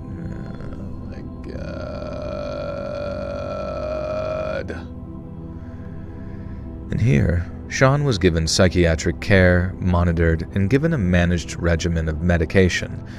And then throughout his time in the facility, Sean participated in what they called a restorative justice program, which I know for a fact was the most painful part of the process. It basically involved sitting in a room and undergoing supervised meetings with a kid that he'd beaten half to death. Sean said he was sorry a lot, but when the guy wanted to know why, saying he didn't know, this does feel like it's just fucking so wordy. Like, this literally could be, like, brought down to, like, half this fucking length. Holy shit. Juno, welcome to the bonus. You now have access to bonus content. I'm going to stop dating again. It burns me out because I have the same concerns as Joel with the baby clock, but I just feel like dating has been wasting my time. I feel you, man. I'm sorry about that. Maybe you can... I don't know, man. I don't know. Life is fucking weird. Everything within, like, the typical familial sort of structure is just not the same.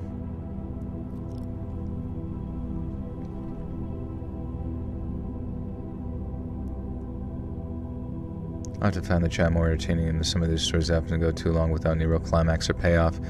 Yeah, I don't know. These past two are just, I mean, it's an interesting idea, but it's like, holy fuck, does it need to be 15 fucking pages to tell me this one thing happened in the woods and then one thing happened outside of the woods? Like, holy fuck. Sean said he was sorry a lot, but when the guy wanted to know why, saying he didn't know brought up all the fear that he felt that someday soon. Why does this not make any sense? Sean said he was sorry a lot, but when the guy wanted to know why, saying he didn't know, oh, okay, Jesus, fuck.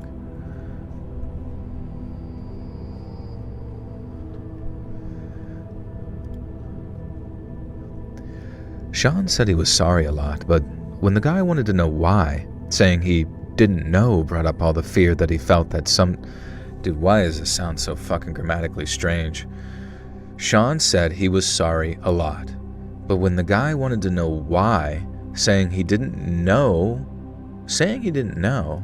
I don't fucking know.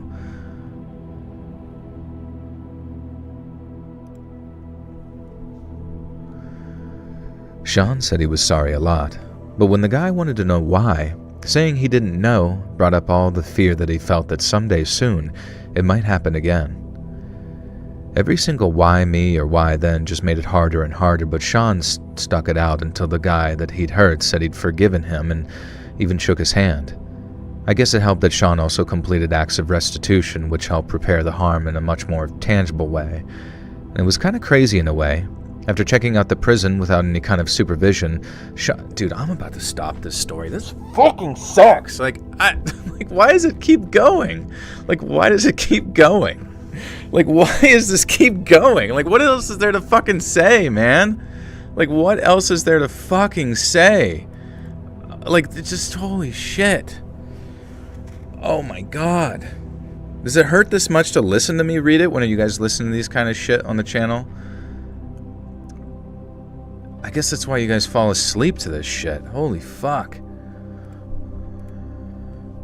Like, what else is there to fucking say, man? It was kind of crazy in a way. After checking out of the prison without any kind of supervision, Sean's mom or dad would give him over to the victim's house where he'd do stuff like yard work and house repairs or even help the guy's mom peeling potatoes for big family meals. If the victim's family said he helped out, then it all went towards him.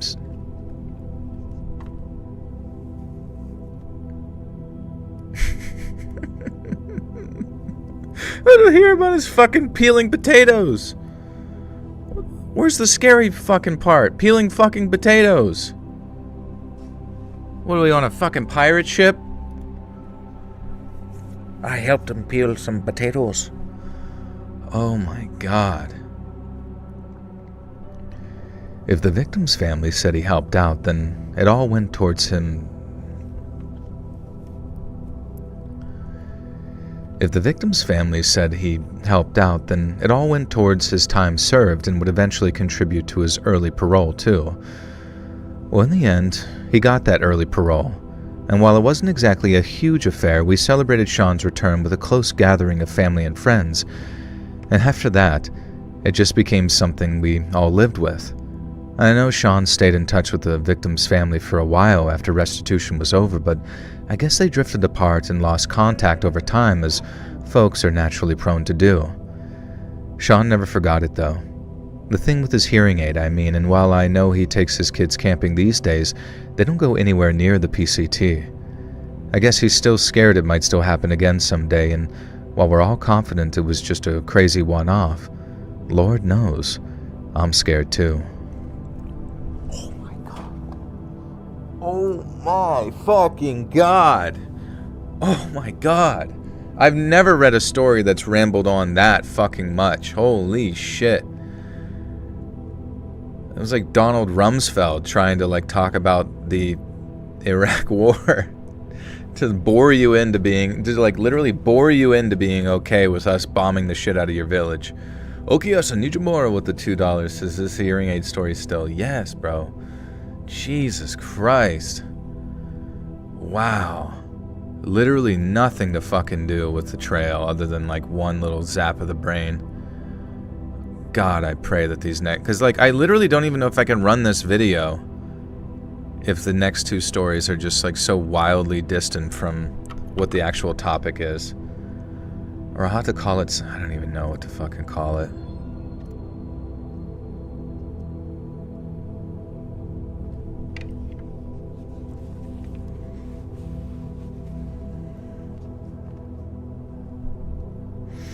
My apologies. Can I chunk the whole story away? It's like I technically need to get to a certain amount of words because that will create the video that's like 45 minutes long, which I guess kind of puts pressure on the editors to then find stories that fit those parameters, especially within a very niche topic such as Pacific Crest Trail, which makes it even more difficult. So, you know what I mean? But at the same time, I can't really like condense the shit down or it'll just like... The video's only gonna be like 30 minutes or fucking less and... Whatever. Hearing aid horrors 2026. But I mean, maybe we could condense it down and find like another fucking story. There's gonna be something buried in the tens of thousands of archives. Alright. Anyways. My name's Kayla, I'm 26, and this happened to my friend Brooke and I last summer, who I totally have permission to tell this story from, by the way. Now, it must have been our 9th or 10th hike together, and we were doing a section up in the Sierra Nevada, specifically the part that starts out near the meadows and heads out north towards Sonora Pass. It's a really beautiful stretch of county?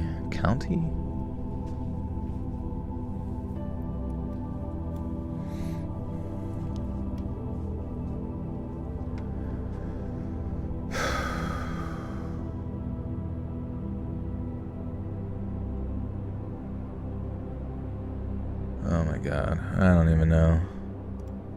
I don't know. I don't know.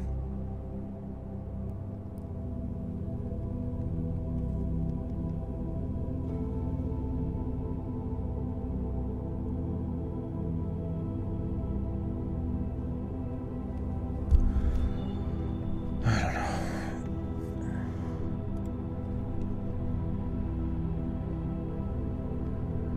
It's a very beautiful stretch of county with the high desert sprouting up in pine forests and not too crowded on the weekdays either, which is why we picked it for our spot. And we were so hyped that we decided to make a 3-day trip out of it. But now, God, I wish we'd stayed at home. We parked at the trailhead lot.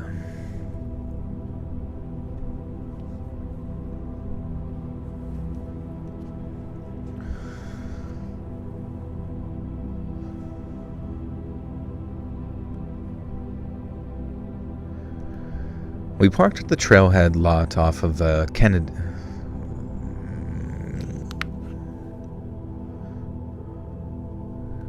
We parked at the trailhead lot, and I just can't read. I just can't fucking read, and I don't even want to read these. We parked at the trailhead lot on a Tuesday morning, and the weather was nice. Our packs weren't too heavy, but we still had plenty of water, and each of us had a can of bear spray on our belts, which gave us that added warmth of security as we set off into the trees. Now, Brooke was super experienced, and she'd done the John Muir Trail a bunch of times, and I was maybe more of a casual person compared to her, but I was still pumped to spend the whole weekend out there with my hiking bestie. And everything was awesome for the first few hours as the trail wound up into the pines, and we were just chatting, taking pictures, the usual stuff. Now then, around midday, after stopping for lunch by this little overlook, Brooke said that she needed to use the bathroom. And as she wandered off the trail maybe 20 to 30 yards to find some privacy, I just sat there, scrolling on my phone even though service was pretty spotty. 10 minutes passed, and I did think that she was taking a little bit too long, but it wasn't until 15 had passed that I started to call out for her. I yelled twice, but got nothing back. And that's when I started to really worry. I packed up and went looking, following the direction that she went, and then as I walked, I suddenly heard this sort of raspy scratching sound coming from my right. And then when I heard, there she was. Brooke was hanging from a low branch by a rope. Oh, Jesus Christ.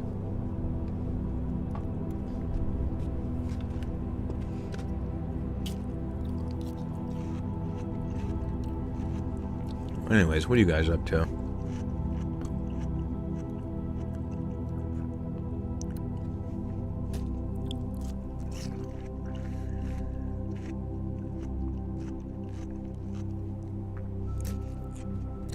I'm kind of sick of all the same routine all the fucking time, man. I mean, I can't complain. I just feel like life is fucking flying by, you know? Just the same shit all the fucking time. I go to my, one buddy's, an Orthodox family and shit. And it's kind of funny, Orthodox people are cool. They're very nice, religious folk or whatever. But they seem to have, some sort of strange obsession with, having 50 kids. Which, I get it. A big family is a blessing. It's awesome, in many extents. But just this sort of, I don't even know. Why is the only end goal sometimes just, or what, not even the end goal, but, why do people within religious communities seem to have such a fucking hard-on for you having sex and shitting out a bunch of kids, you know what I mean? And that's, I get it. I really do get it. Children are awesome. They're a blessing. They're cool. They can be a pain in the ass, but that's kind of part of the silliness, They can kill you while you're sleeping. That's certainly a possibility.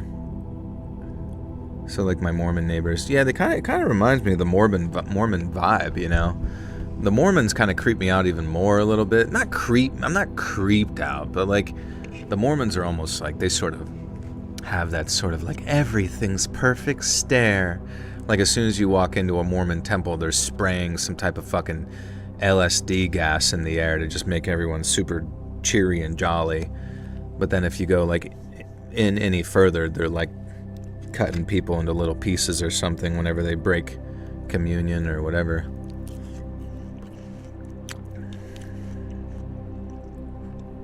They need to produce more followers of their faith, which does make sense. Like, I get the logic there, and you maintain the culture, and their culture is nice. Like, it's a bunch of nice-ass people making the community nice and taking care of each other and having a bunch of kids to do nice-ass other kid bullshit, I guess. I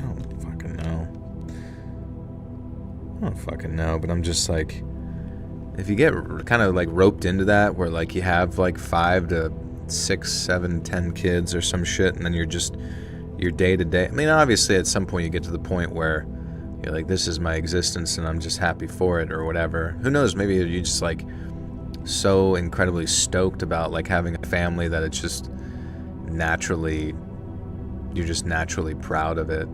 But Jehovah's Witnesses are equally creepy and they harass you by knocking on doors. Yeah, I get it, you know. Nothing against them, really. It's just I hydrate lately. Yeah, the watermelon's got lots of water in it. What's your theme song for life? I have no fucking clue, bro. I have no idea. Probably something from the 80s.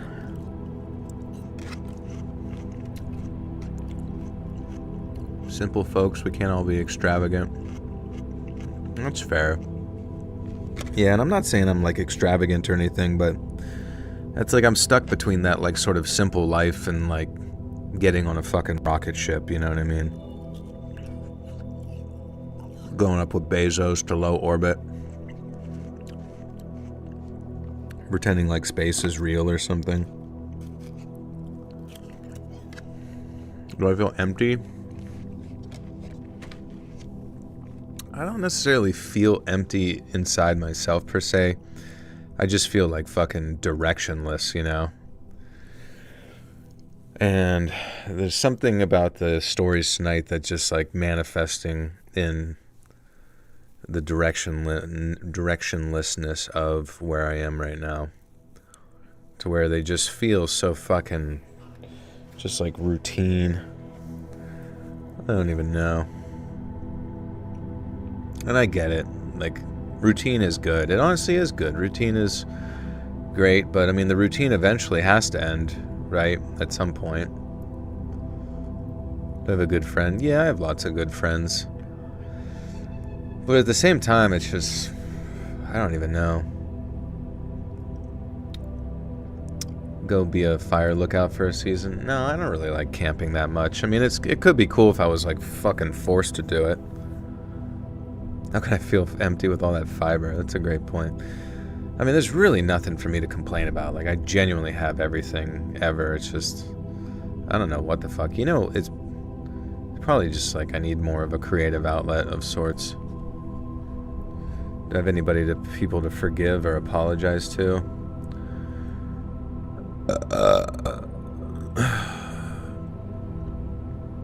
No. Do your IRL friends know you do YouTube as your full-time job? Yeah, full-time job. Everybody knows. Everybody and their fucking mother knows I do YouTube. Would not be hard to find me.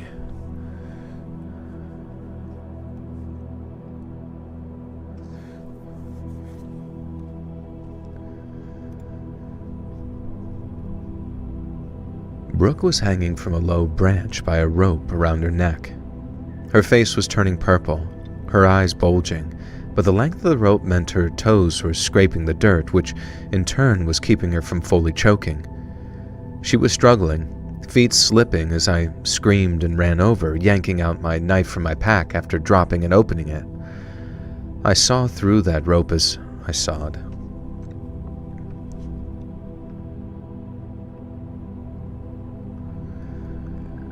I sawed through the rope as fast as I could, which felt like forever, but was probably only a couple of seconds.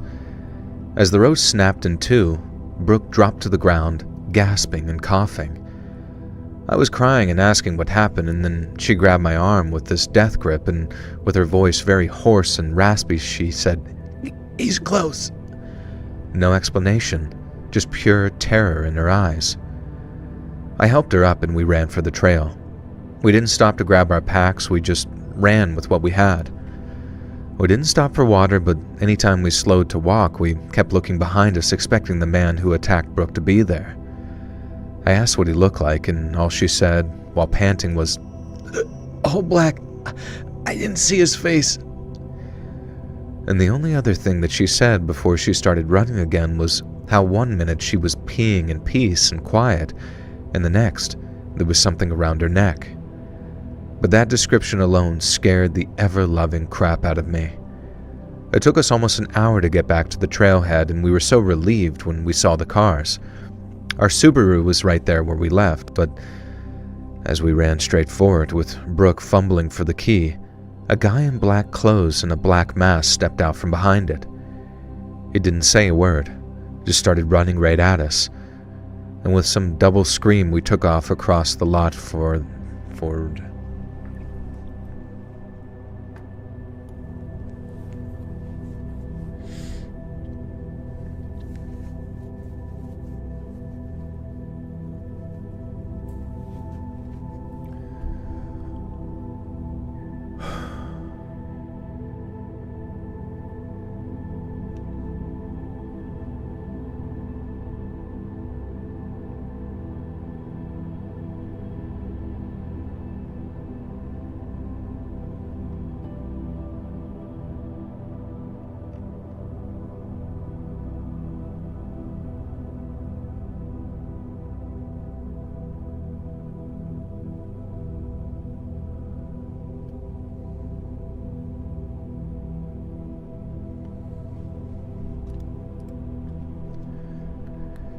And so with the double scream, we took off across the lot toward this Forest Service road that leads back to the highway. He was fast. I could hear his footsteps pounding behind us on the gravel. Brooke was still weak from the choking, but adrenaline had us both flying. I thought we were screwed, but by some miracle this minivan came driving down the road towards us carrying this whole family. We ran straight at them, waving and screaming for help. The parents looked freaked out, especially when they saw how terrified we were, but as I turned to point out who was chasing us, there was no one there. And while that was obviously a huge relief at the time, nowadays it creeps me out. He wasn't some psycho. He wasn't crazy. He was cold, calculated, and he knew a losing battle when he saw.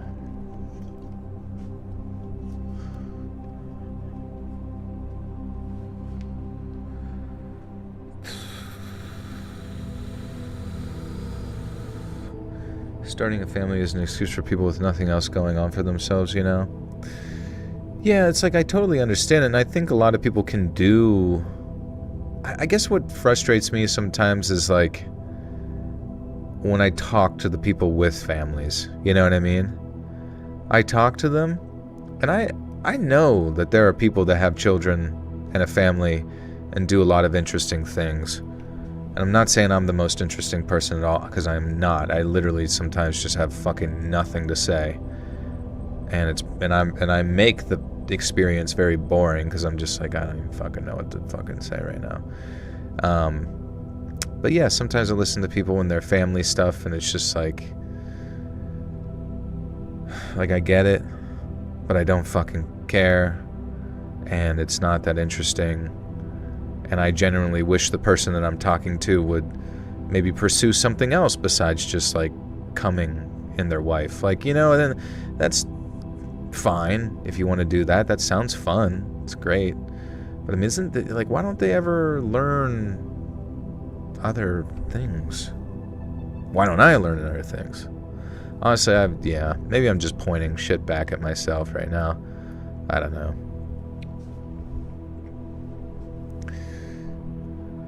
Surround yourself with people who love and support you regardless of relationship. No. I mean, the thing is, though, is that, like, a relationship is definitively for me. Maybe it's for me because I'm boring. Maybe I'm so into my routines that, like, a relationship needs to, like a family needs. I don't know. I made dating profiles again. I can't fucking match with anybody. Like, I legitimately cannot match with anybody. It's like fucking impossible. I look at my dating apps and it's just like no one. There's not even a fucking. There's not a single person matched on there at all, and that's fine. You know what I mean? I'm okay with that. But it's actually kind of like comedic, you know, when I think about. You always have like at least like one or two or something that just sit in there and slowly rot, staring at you, and you're like, shouldn't I say something? But it's just like zero.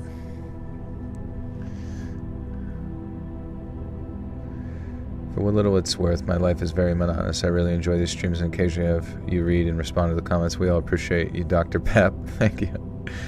Yeah, Grinder. I am dude, I don't know. Sometimes I'm jealous of gay people, like on Grinder. Like, I know it sounds kind of like a little bit more of a tumultuous existence, being gay, you know, sucking wieners or whatever. Like, maybe the spread of STDs is like way faster, and dealing with like a big hairy man's like a little bit much. But at the same time, like, it must be nice to just like get right to it. Just like all you really need to do as a dude is like find like one other guy you can play Super Smash Brothers with and just like fondle the balls or whatever, figure out who's in front and who's in back, who's the okie and the dokie, and you're just like ready to rock and roll.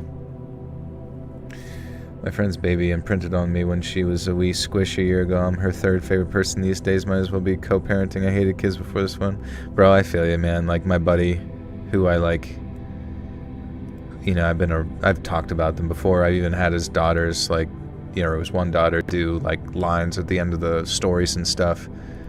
And, you know, I've known them since they were born, and it's like, you just feel that, you just feel like God has sent you to like protect them from the world. And I genuinely worry about them. It's like not even my kids, but in my head I'm like, how do I keep them from getting fucking hurt from everybody else? I'm such an introvert that I don't even care about dating apps. It's just like, whatever. That's good, man. 100% no, Joel. It's hard with women. It's 817 times worse with dudes. No relationships, all sex. Oh, yeah, that's tough. Wait, I thought you had a family. Justin's coming out live on stream right now. I got a match today, and she sent me better without the beard, and I still have no idea what to say back. Tell her she's a bitch, and that you're gonna fucking find her. I'm totally single and looking for love in New Zealand. Just turned 40. Hey, there you go. Grindr is a cesspool. It seems a little scary. Do people still just, not that I've used it, but do people still just like put their wieners as their profile pictures? I remember a gay friend of mine showing me their Grindr, and it was like everybody's like profile picture was just their flaccid and or slightly erect cock.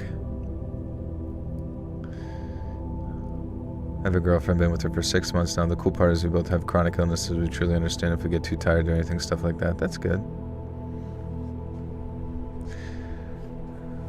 I don't know. But I also heard that like sometimes like people's like obsessions with trying to find a relationship shit all the time is really just a manifestation of, you know, your lack of creative output whenever like something deep within inside of you needs to be creatively expressed.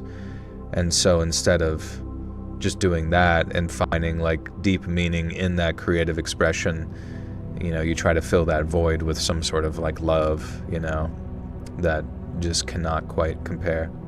Oh, you just turned 40 today. Happy birthday, Jen. See, be the profile I want to see in the Grindverse. That'd be so funny. You stumble across someone on Tinder with fucking cock out.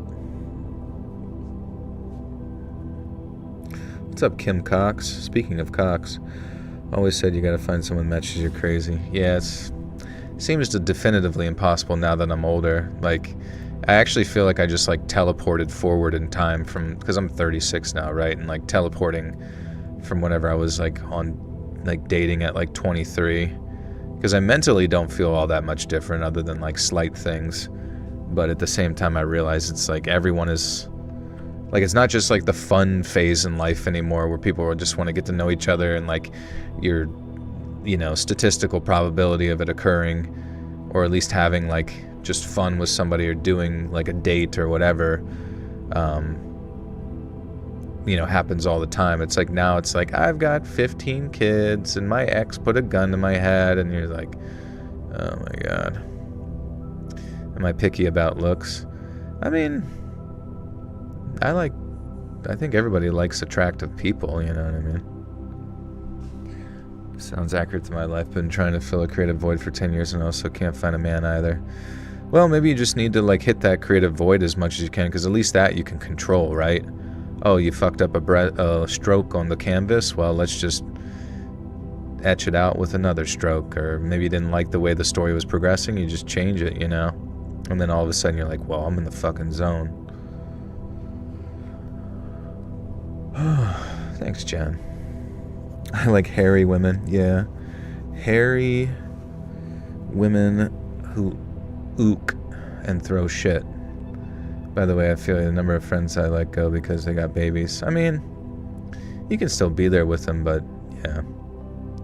I wanted to say better without the weight just to be mean, but I'm not actually a judgmental person, so I didn't have the heart to do it. I'm not a weightist. A fartist. Turning 40 this year, I simply don't care. Maybe it's just, full bush. A bush that can be braided down to their toe hair like a hobbit. I like him to look like the dwarves from Lord of the Rings, where you can't tell which one's the dude, which one's the chick. He wasn't some psycho. He wasn't crazy. He was cold, calculated, and he knew a losing battle when he saw one. The family let us in their van while we called 911, and the cops came pretty quick considering where we were in the middle of nowhere. We filled a full report at a nearby ranger station describing everything we could, from the hanging to the guy and to the way he somehow cut us off at the car. And they took it seriously and sent some people to search the area, but found nothing. Our packs were still up the trail untouched when they retrieved them later, but in terms of evidence, there was nothing, not even the rope, just footprints that really proved nothing. But those rope marks on Brooke's neck, they were real, and the bruises were there for weeks afterwards. We drove home that night still wired from the adrenaline, and I dropped Brooke at home, and she barely spoke to anyone for a few days. She told me later that when she went to pee, she didn't hear anything like the sounds of anyone sneaking up behind her, but the next thing she knew, someone was around her neck and she was being strung up. Brooke thinks that he was watching us the whole time, waiting for the right moment, and I think she might be right. Now, we haven't been back to that trail since, and honestly, I don't know if I'll ever go hiking anywhere so remote ever again.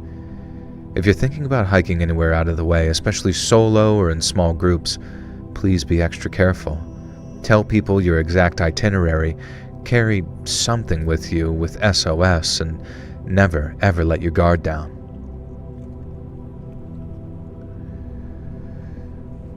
Tell people exactly your itinerary. Carry some sort of tracker with you, something with SOS, and never, ever let your guard down. Oh, I thought I almost lost my fucking watermelon on the floor. Does personality or looks matter more to you? I mean, I guess looks is how you kind of get in some... I mean, like, I always told that to myself, too. I'm like, maybe she'll like my personality, you know what I mean? But it's like... Sadly, in life, it's like looks is what gets you in the door, right? Same with, like, you go to a job interview, you got to look okay, and then it's like your qualifications afterwards is what sort of like obviously personality is what's going to maintain 99% of the relationship, but it's like that 1% of the looks that gets people into each other in the first place and maintains the intimate part. You know, it's important, man. It's important to everybody, really. Hike with the 357. There you go. I want to find someone I can just be chill with. No expectations. Some guys get too controlling, though, and say I'm too nonchalant. I'm very simple. Just want to watch, read stuff, eat, or explore. Interesting. What do you mean they get too or they're upset? Why would they be upset that you're too nonchalant? What do they, like, want you to be doing? Like, jumping on a Big trampoline made out of hair. Looks also aren't just inherently how someone looks. It goes with if they look clean, seem to care of themselves well. Yeah, for sure, man. Yep, that's how it goes. You gotta be attractive in many ways, right? I'm not saying just for me. I'm just, because I'm not like, listen, I am no one to fucking judge anything at all.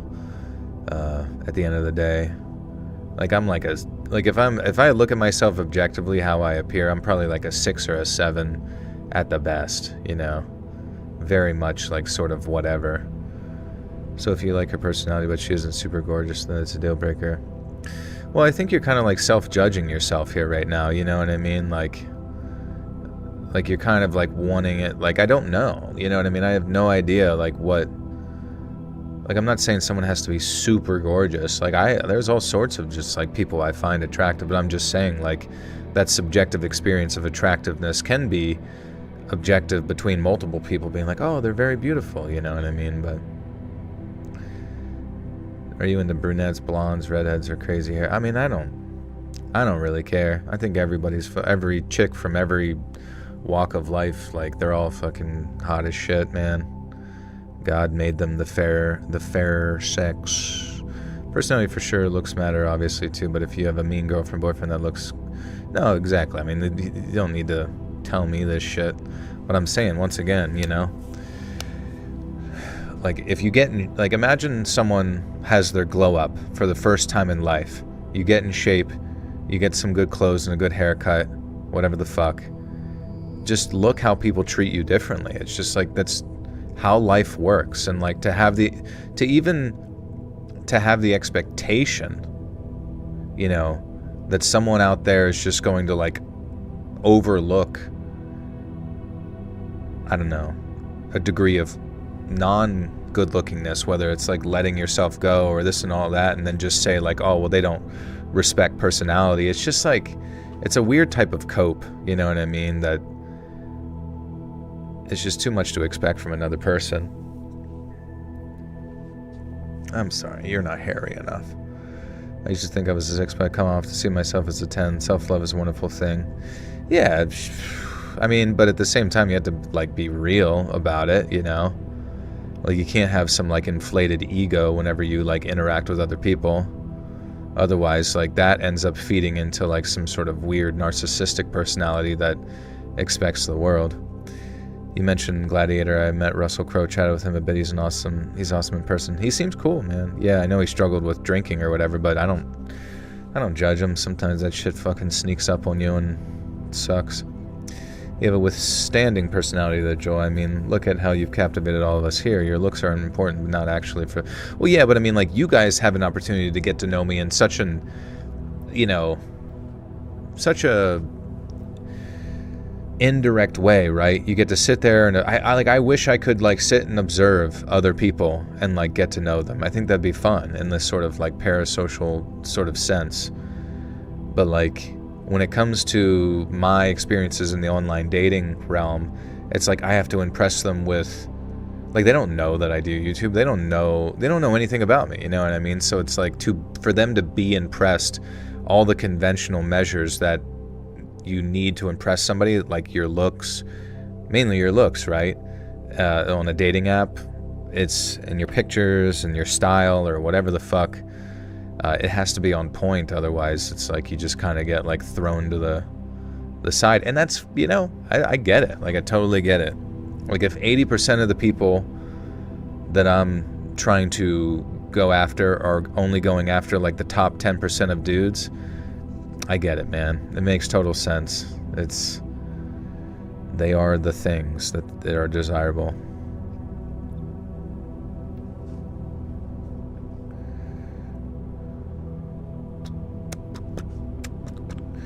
Personality is way more sexy to me, but I have to have a connection with most online dating is flaky. Very rarely do I find people that wants more of a connection online dating or sex.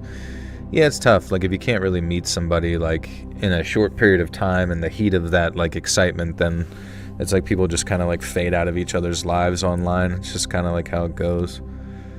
The driver tried to go down a street and he wasn't supposed to and ran into a tree and a chunk of... Oh, sorry. No, we're talking about... There's the problem. It's not you, it's online dating. It works for no one. The human catalog is literally the most dystopian fucking thing we have. I agree.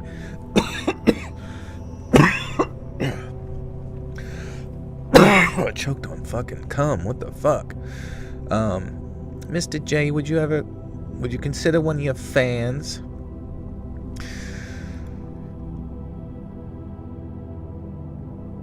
You gotta.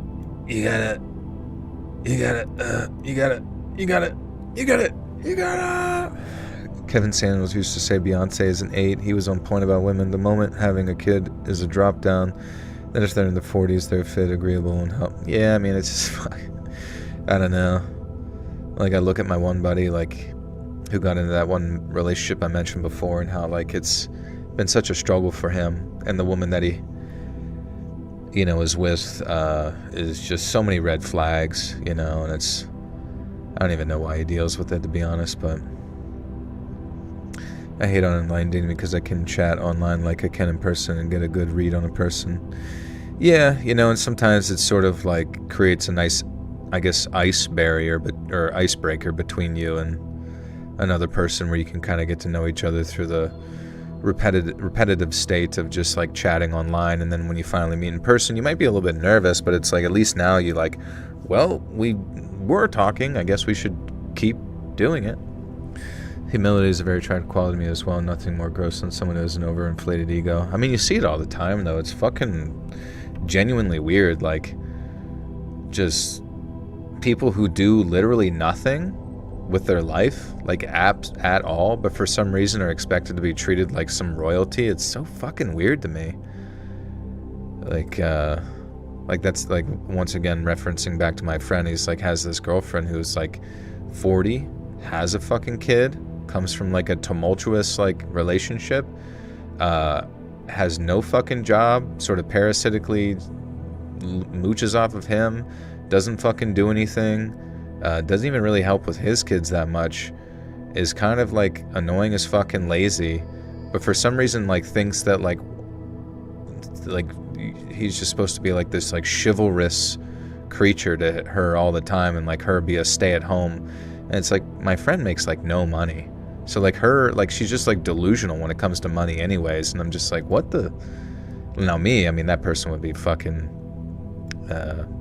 sent off to the gulag long ago, but I don't know what goes through his head. What you call ego, I call Riz. Exactly.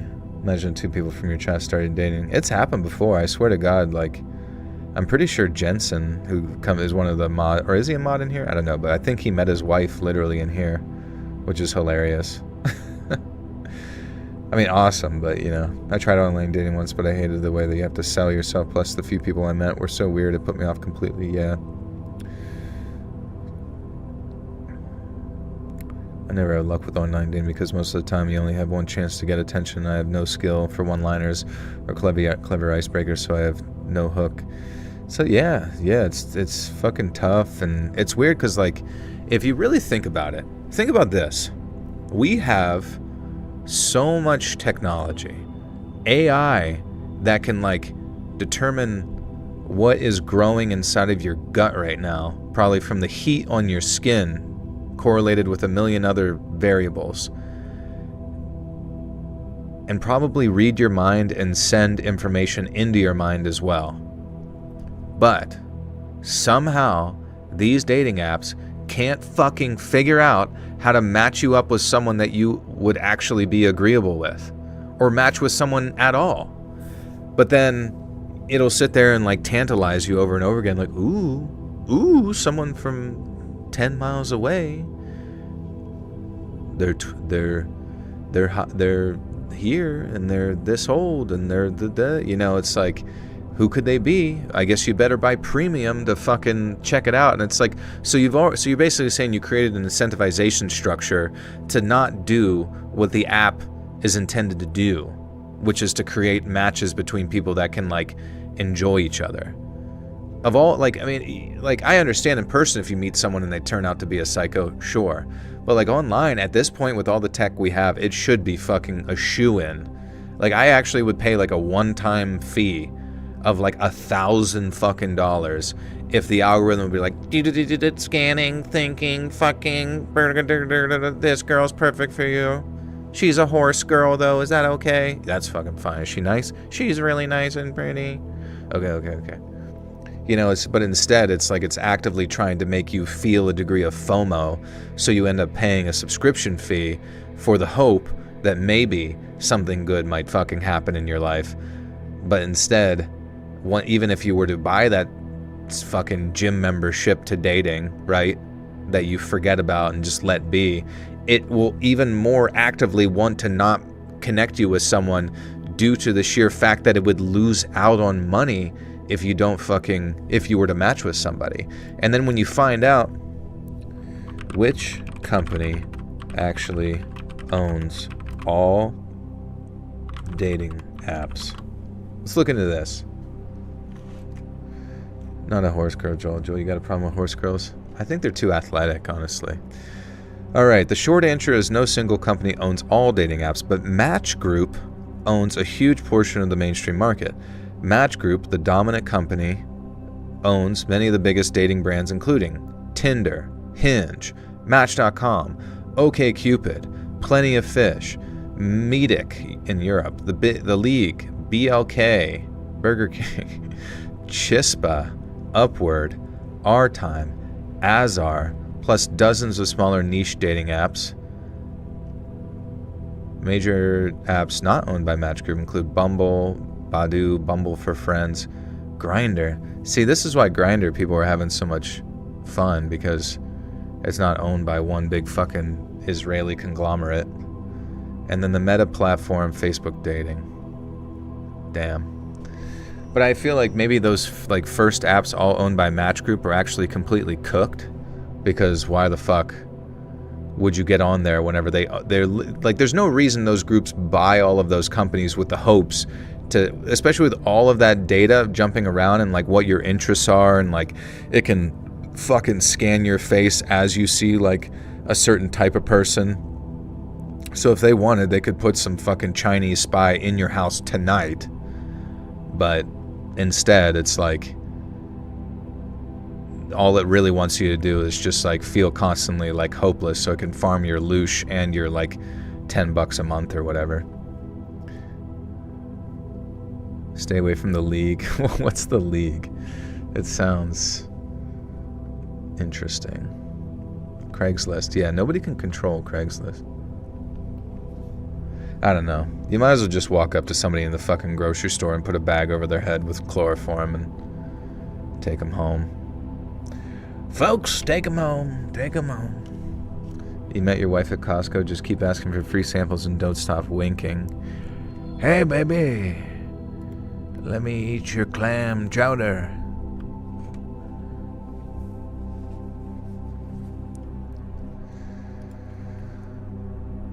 So back when I was in middle school, we went on this week-long outdoor education trip. It was basically a bunch of 8th graders from our school in Reading, chaperoned by teachers and a couple of volunteer parents. And then after driving us up to this trailhead off the highway that had a little camp attached to it, we hiked short sections of the PCT for a week with our little day packs on our backs. Now, the PCT stands for the Pacific Crest Trail, and in this case, I'm specifically talking about that stretch up in Northern California, where the trail climbs out of the Trinity Alps area and heads towards the Oregon border. And the trails there are pretty remote and wind deep through these forests that have a ton of switchbacks, and there's really not a lot of hikers there. Now, we were there to learn about leave no trace, that kind of thing, in what was supposed to be a wholesome and educational sort of thing. But for me, it turned into a sort of living nightmare that still gives me chills even all these years later if I think about it just a little too much. Now anyway, it was around this time that I had a classmate named Casey, and Casey was a real a-hole. He was the biggest bully in the whole school, and since his usual victim was too sick to join us on the trip, yes, Casey chose to bully the chronically ill kid. He decided his next victim would be yours truly. He'd been riding me for about 3 days non-stop, and then on the afternoon of day 4, we stopped for a break near a river crossing. We were told we would Have you tried a matchmaking service? I don't know why that worked. I thought about because it seemed to work well way before the internet. I'm not sure. I don't know. I don't even know if I have the energy to fucking throw myself out there for... I don't even know. Here's my number. Here's my credit score. Easy peasy. Matchmaking services are 10K minimum, and I hear they're not worth the money. I mean, like, literally, would it not be easier to just, like, walk up to somebody that you see at fucking Target and be like, hey, what's up? And they're like, nothing? And you're like, do you like me? Do you like me at all? And they're like, yeah, I guess. And then, boom. You owe child support. We were told we could explore the area a little, just as long as we didn't walk too far into the woods. And then as my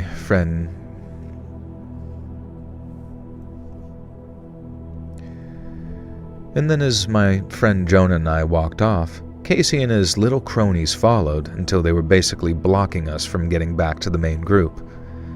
Casey cornered us and started shoving me, and then when I shoved back, he tripped and fell on his ass.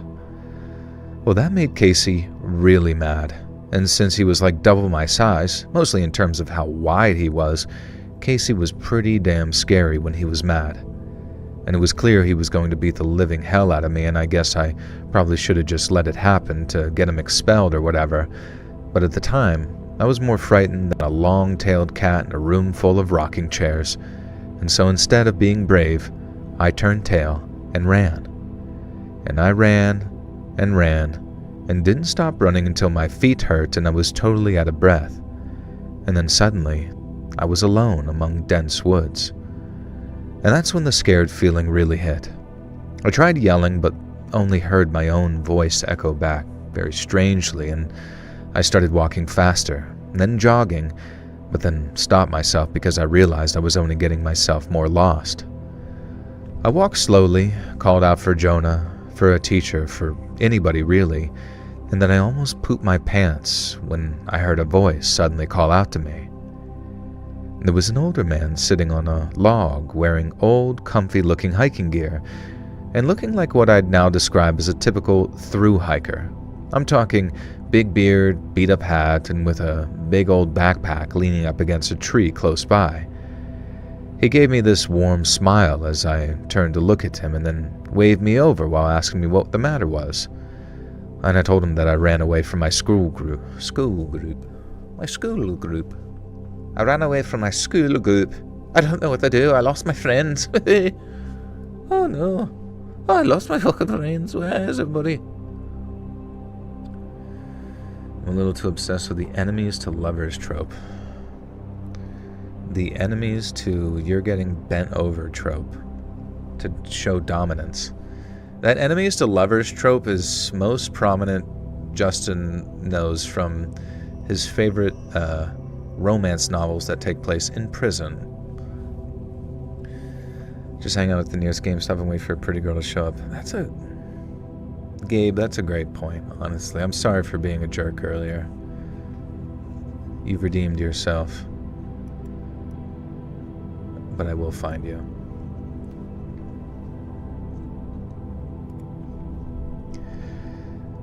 I told him that I ran away from my school group and that I was lost. And then in that same super friendly voice, he told me to come take a seat on the log opposite him and tell him what happened.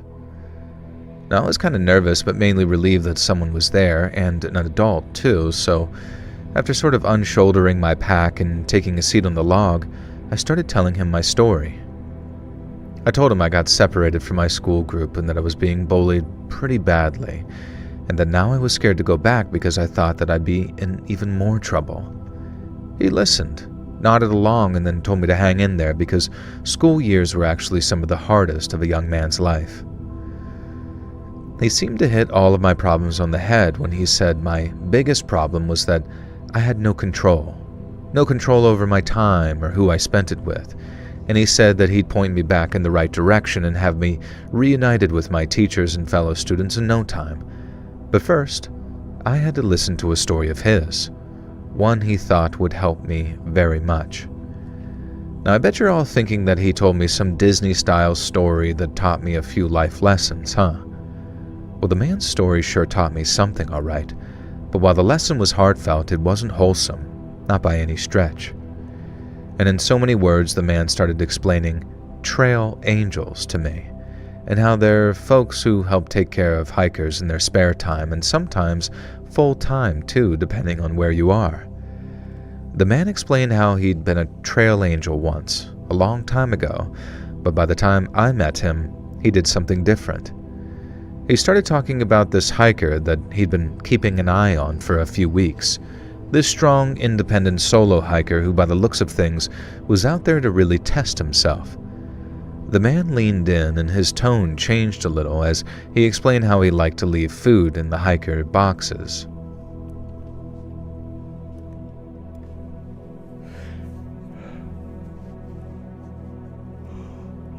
Do you have a long-tailed cat in a room full of rocking chairs? Good evening. Good evening.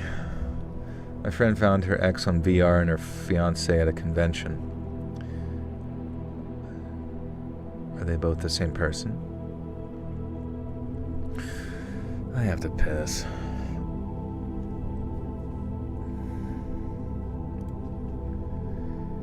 The man leaned in and his tone changed just a little as he explained how he liked to leave food in the hiker boxes at trail towns and in caches along the trail itself. Hiker boxes are these things where kind folks can drop off food and supplies for thru hikers, and they do it out of admiration or respect, I guess. But the man explained that neither thing motivated him to do what he did, and that he was no trail angel, but a trail devil. He said it was kind of a dark joke, but I didn't laugh. I just sat there kind of nervously as I listened. Joel, I think you have a secret admirer. Read the orange E comments. Take my advice and Oh, it's all good, buddy. No worries. We're just having fun. I do have to piss, though. I'm gonna pee really quick, guys. I'll be right back.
Penis. Sorry, just taking a big old piss. Oh man. Is he on drugs? Yeah. Oh, watermelon. Very unripe watermelon.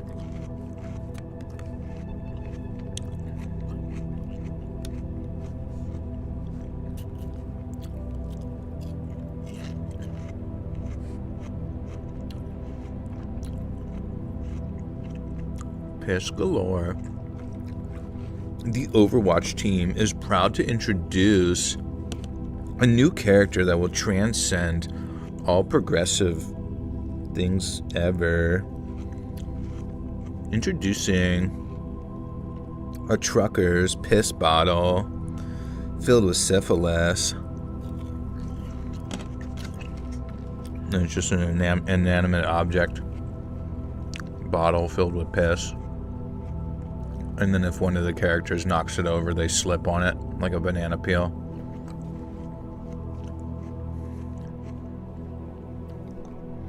It's the perfect character for crowd control.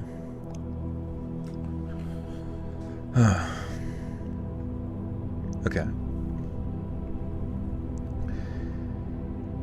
He said it like it was kind of a dark joke, but I didn't laugh. I just sat there kind of nervously as I kept on listening. He said the food he put in the hikers... He said the food he put in the hiker boxes, stuff like energy bars or trail mix, was bad, and that he put it there to make the hiker's journey harder, not easier. Now, he wouldn't use rat poison or anything crazy like that, nothing that'd announce itself too quickly. But with careful doses of stuff like heavy metals, bacteria he'd cultured from dead animals he found in the woods, or even things he purchased online, his little gifts were anything but helpful. He said sometimes he used crushed up pharmaceuticals that would mess with a person's kidneys or nervous system very slowly.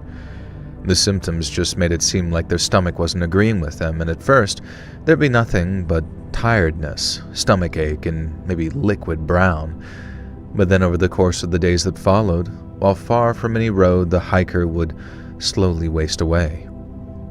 First the legs would give out, then the stomach, but even while they're puking up their guts at the side of a trail, who's going to...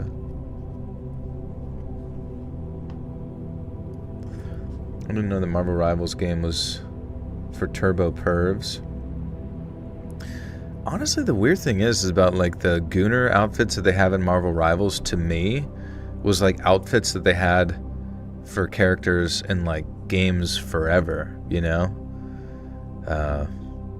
Mortal Kombat always had like fucking risque outfits, like, I don't know, Tekken, all that kind of stuff. They always had like some type of just like sexual outfits for all the characters, whether they're showing off their big muscles or big tits. But so I wouldn't really say Marvel Rivals is like too hypersexual compared, I mean, maybe compared to like more contemporary times, but contemporary times kind of fucking sucks.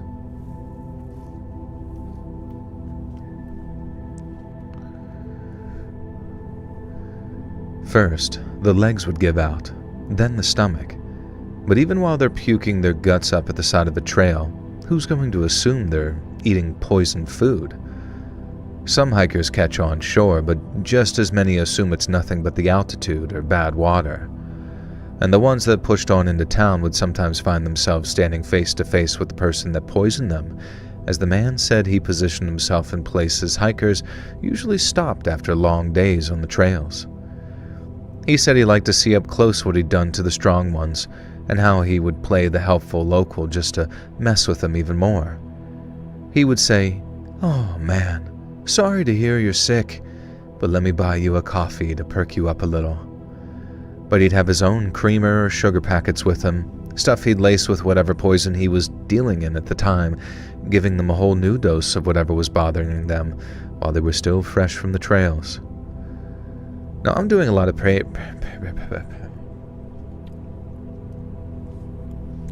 I'm thinking the last stream must have been bots. Justin, do you think it was bots?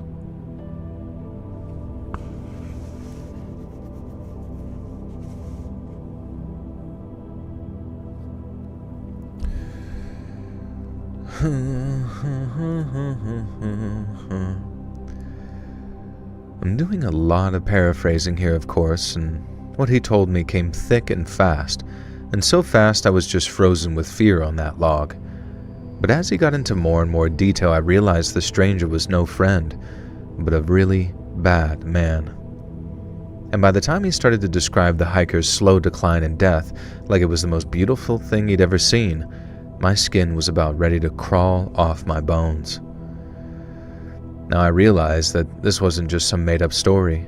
This was him confessing.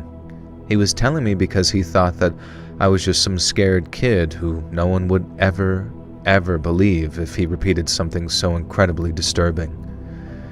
And the fear took over then, and I stood up so fast that I almost tripped over my own feet, and I think I said something about needing to find my way back, and I couldn't even bring myself to look as I walked away.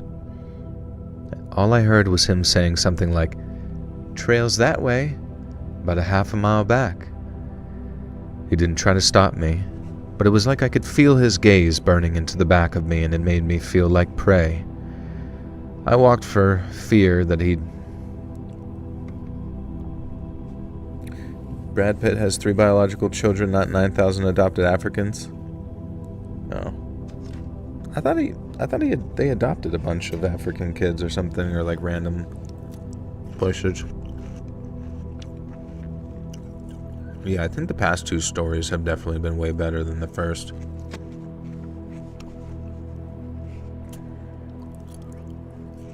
You guys are getting into the mind of a YouTuber. Nom, nom. Freakish. We're freakishly freaky. Nom, nom, nom. And we're always thinking about how to maximize watch time. Yippee!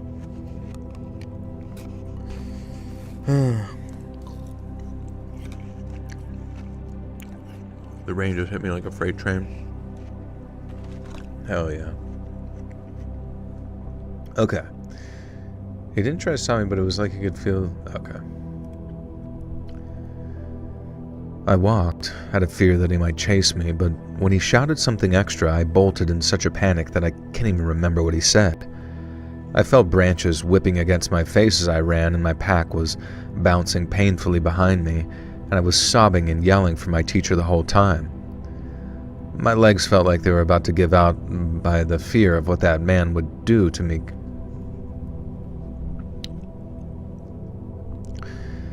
My legs felt like they were about to give out, but the fear of what that man... He live freaking. What kind of things do you look for in a girl? Do you want a homebody? What kind of dates? I don't know. Maybe somebody that can just... Basically, we can just go do whatever the fuck. Like, go to the gym, go buy Pokemon cards, go, like, on trips together and shit. You know what I mean? Cool with, you know, staying in and cooking shit or whatever. Cool with whatever, I guess, you know? You know? Would be nicer if they're like sometimes you see like certain chicks and they're just, you look at them and they're just like so extremely high maintenance, you know? Or they're like into like, they're like insanely into, like they just look like they're not, I don't know, I feel like I get along best with like sort of a nerdy chick, you know what I mean? Like nerdy ones who are chill and nerdy AF. You know what I mean? Like, just like anything outside, it's like, you know, where we just like do normal shit, and it's not like extraordinarily. I don't know. Not even sure what the fuck bonus points if she's a writer. I mean, that'd be cool if she had like a creative outlet. That would be cool. Do you lean towards a specific ethnicity? I don't really care, honestly. Like sometimes, like there's a lot of like white women who are just a bit much. You know what I mean? Like their expectations of reality is just like, holy shit, what the fuck are they talking about? That doesn't mean that that sort of like Western philosophy hasn't affected like everyone, but that's why I mentioned like nerdy, because I just feel like nerdy people are kind of like a little bit more like self-reflective in like a strange way. Like I'm not even sure how to say. Like I don't think I would fare well with like someone who like went to a fucking sorority, you know what I mean, or had that kind of attitude. What about basketball and banana pudding for an evening? That sounds beautiful. Sounds like a beautiful night. Nerdy girls or artsy girls are who I get along with best usually. Yeah, they seem chill.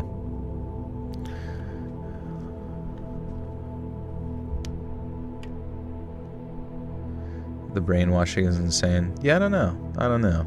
I mean, there's definitely been quite a bit of a disconnect with like just relationships in the United States in general, but it is what it is. I guess you just kind of have to counterculture. I don't know. I mean, I definitely don't know if I would fare too well with someone who's like super into fucking Taylor Swift, because that to me would just be like it's fine, you know, when I sit there and think about it. Like, sure, you'd like Taylor Swift, but I mean, I'm not gonna go to the show. All right, I'll go to the fucking show. I'll go to Taylor Swift with you. It costs $13,000 a ticket.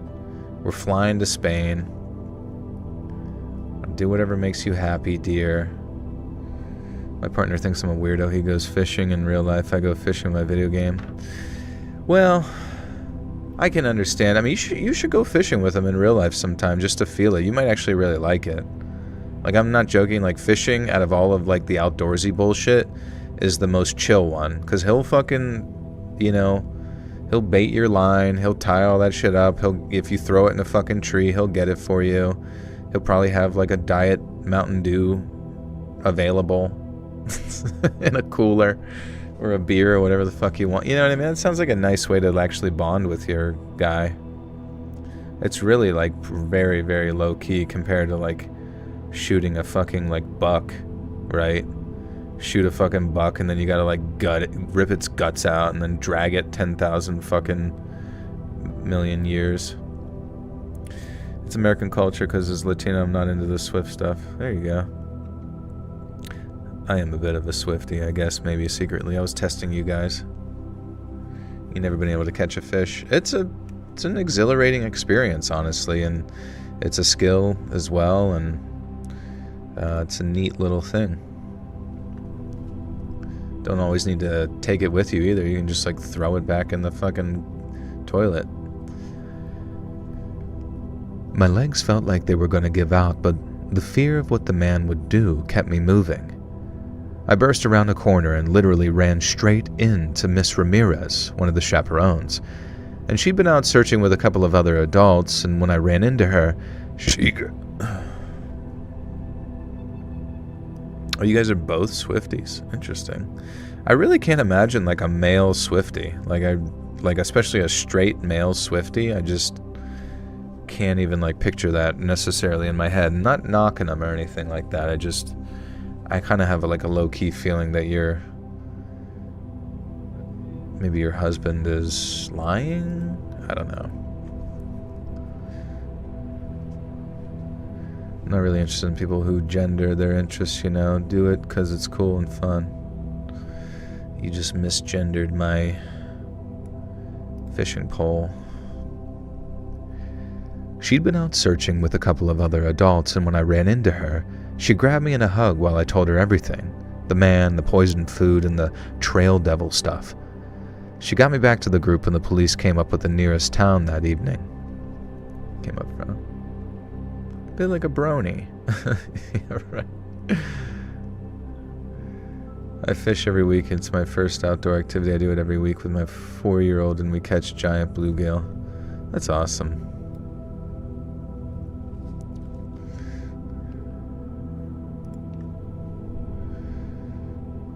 Why was I fishing in the toilet? I was trying to catch a brown trout. You really think Taylor is only for females? Yeah. Yeah.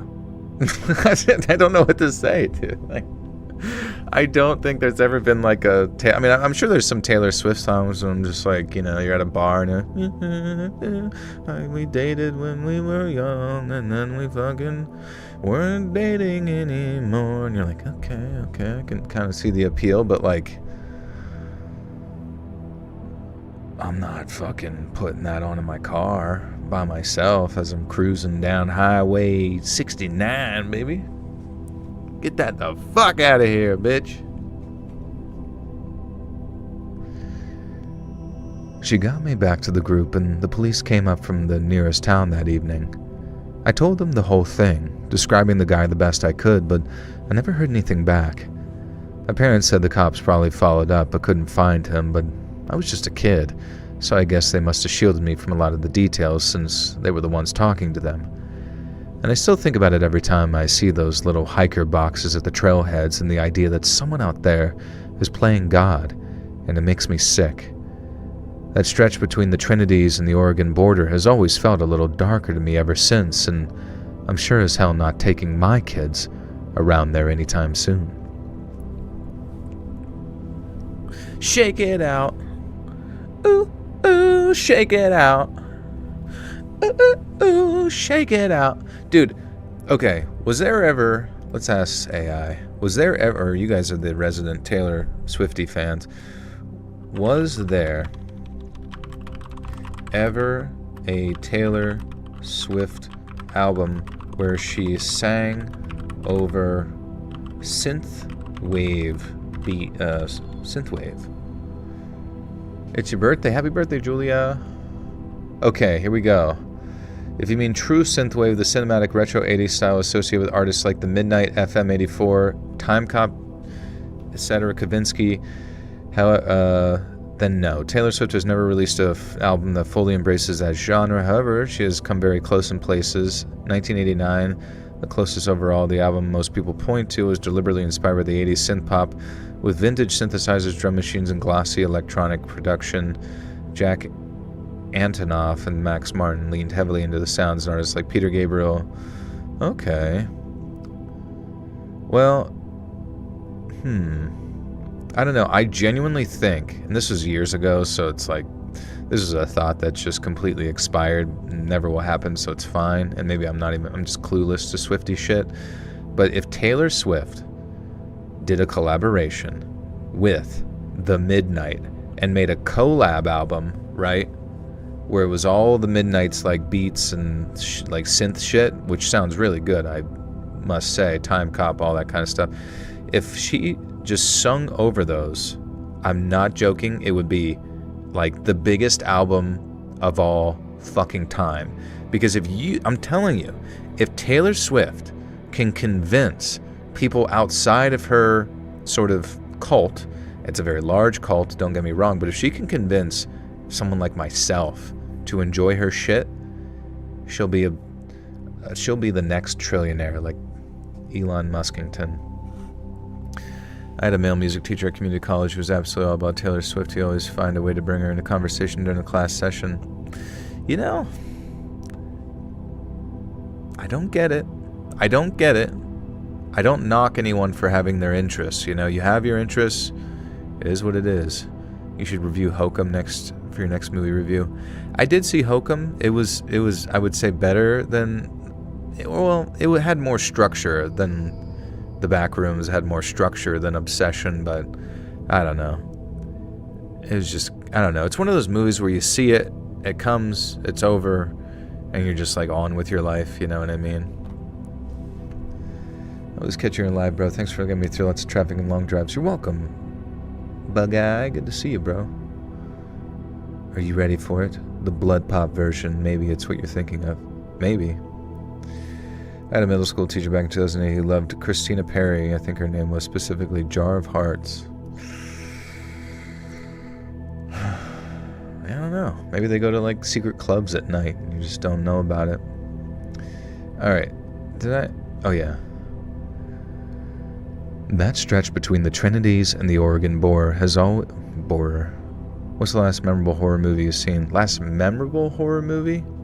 Well, I mean, I would say Obsession was memorable. I mean, they all, like, technically were memorable of sorts, and they have, like, some benefit, but... one that kind of, like... What the heck was that one? What was that? I think it's called It Lurks. It Lurks Below? No, is that it? Movie? Oh, What Lurks Beneath? Is that it? Fuck. No, not What Lurks Beneath. What the hell's that one? What's the movie that happens in Spain? There's a demon. When Evil Lurks, I think it's called. Now, granted, it does kind of lose its way about, like, towards the end of the movie or whatever, when evil lurks, but, like, just the general concept of how, like, the movie is sort of like, it's about zombies, or not zombies, but it's about, like, a curse. It's about things cursing you, but, like, the rules at which they curse you are so abstract and strange that something about it feels way more ominous and scary than, like, typical horror movies. I'm not saying it's like the greatest film ever. I think it could have been executed even better, especially towards the end, but I don't know. What would you wish for on the One Wish Willow? Probably that Indy Navarrete would love me more than anyone in the whole fucking world. Speaking of sessions, should I slide I'm the... What? Should you slide on a slip and slide? The stretch between the Trinities and the Oregon border has always felt a little darker to me ever since, and I'm sure as hell not taking my kids around there anytime soon. Alright, let's read the outro, guys. I gotta get the fudge out of here. Man, you need to watch the movie Freaks with Emily Hirsch. I think it's 2016. What's that one about? Someone spoil it for me.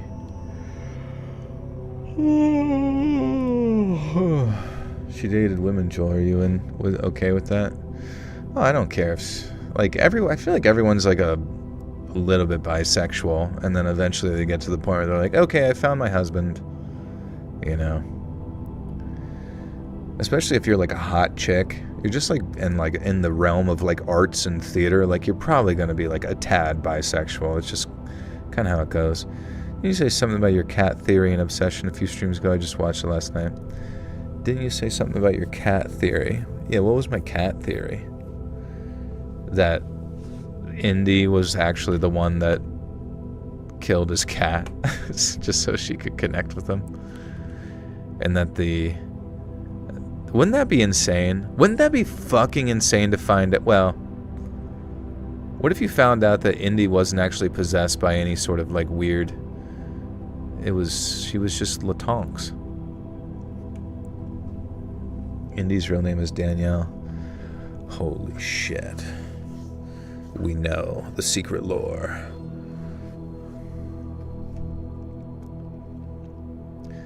Did you ever see The Butterfly Effect with Ashton Kutcher? I did, yeah, years and years ago. That was interesting. It was really, I remember whenever he put fireworks in the one thing and then the mailbox blew up and he lost his like arms or something like that. What if she finds her wife? Oh, dude, we're screwed. Dude, we're screwed. We're fucking screwed. Okay, guys, think of something funny for me to say at the end, please. Bye, Furious. Yeah, I'm furiously trying to test the limits of my sexuality. Hey, friends, thanks for listening. Click that notification bell to be alerted of all future narrations. I release new videos every Monday and Thursday at 9 p.m. Eastern Time, and there are super fun live streams on Sundays and Wednesday nights. If you got a story, be sure to submit them over at my email, letsreadsubmissions@gmail.com, and maybe even hear your story featured on the next video. And if you want to support me even more, grab early access to all future narrations and bonus content over on Patreon, or click that big join button to hear about the extra perks for members of the channel. And check out the Let's Read podcast, where you can hear all of these stories in big compilations located anywhere you listen to podcasts. I also have a true crime channel called Saturn Soul, all links in the description below. Thanks so much, friends, and remember, how did you finish so fast? Oh yeah, it's only been about 3 hours. I feel like I yapped way more than usual, but in high school I didn't like changing in the girls' locker room in fear that there was a lesbian who was peeping my tom. Who up peeping they tom? Yeah, I actually do kind of like wonder... Oh, I fucking dropped watermelon everywhere.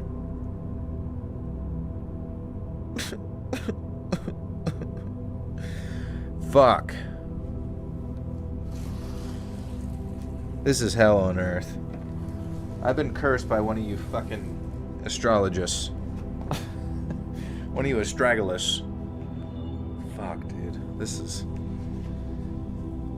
It's all fucking Jover. Oh, I think I still have to get... Let me clean this up real quick. I'm not gonna eat it off the floor. Whoever said that. Oh my god. Fucking everywhere. I don't even have any napkins. Alright, I will eat a little bit off the floor later. We'll save it. Yeah, me throwing that onto the ground was so I could read my future. It's kind of like throwing bones. Oh wait, I was supposed to match what you guys have gifted to be like to respect our good friend Roki.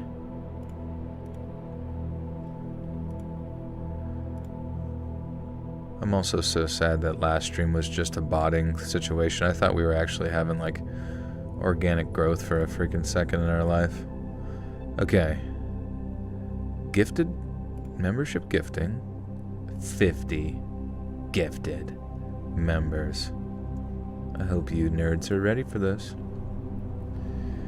I have to read the melon. Alright, guys. Thank you so much. There you go. Be sure to check out the bonus content if you got gifted one. Love you, appreciate you. Stay out of trouble. Sorry if I was ever negative at some point tonight. I have been cured of my bipolarism. I'm just so Latinx, you know what I'm saying? Just kidding. Alright, love you, bye.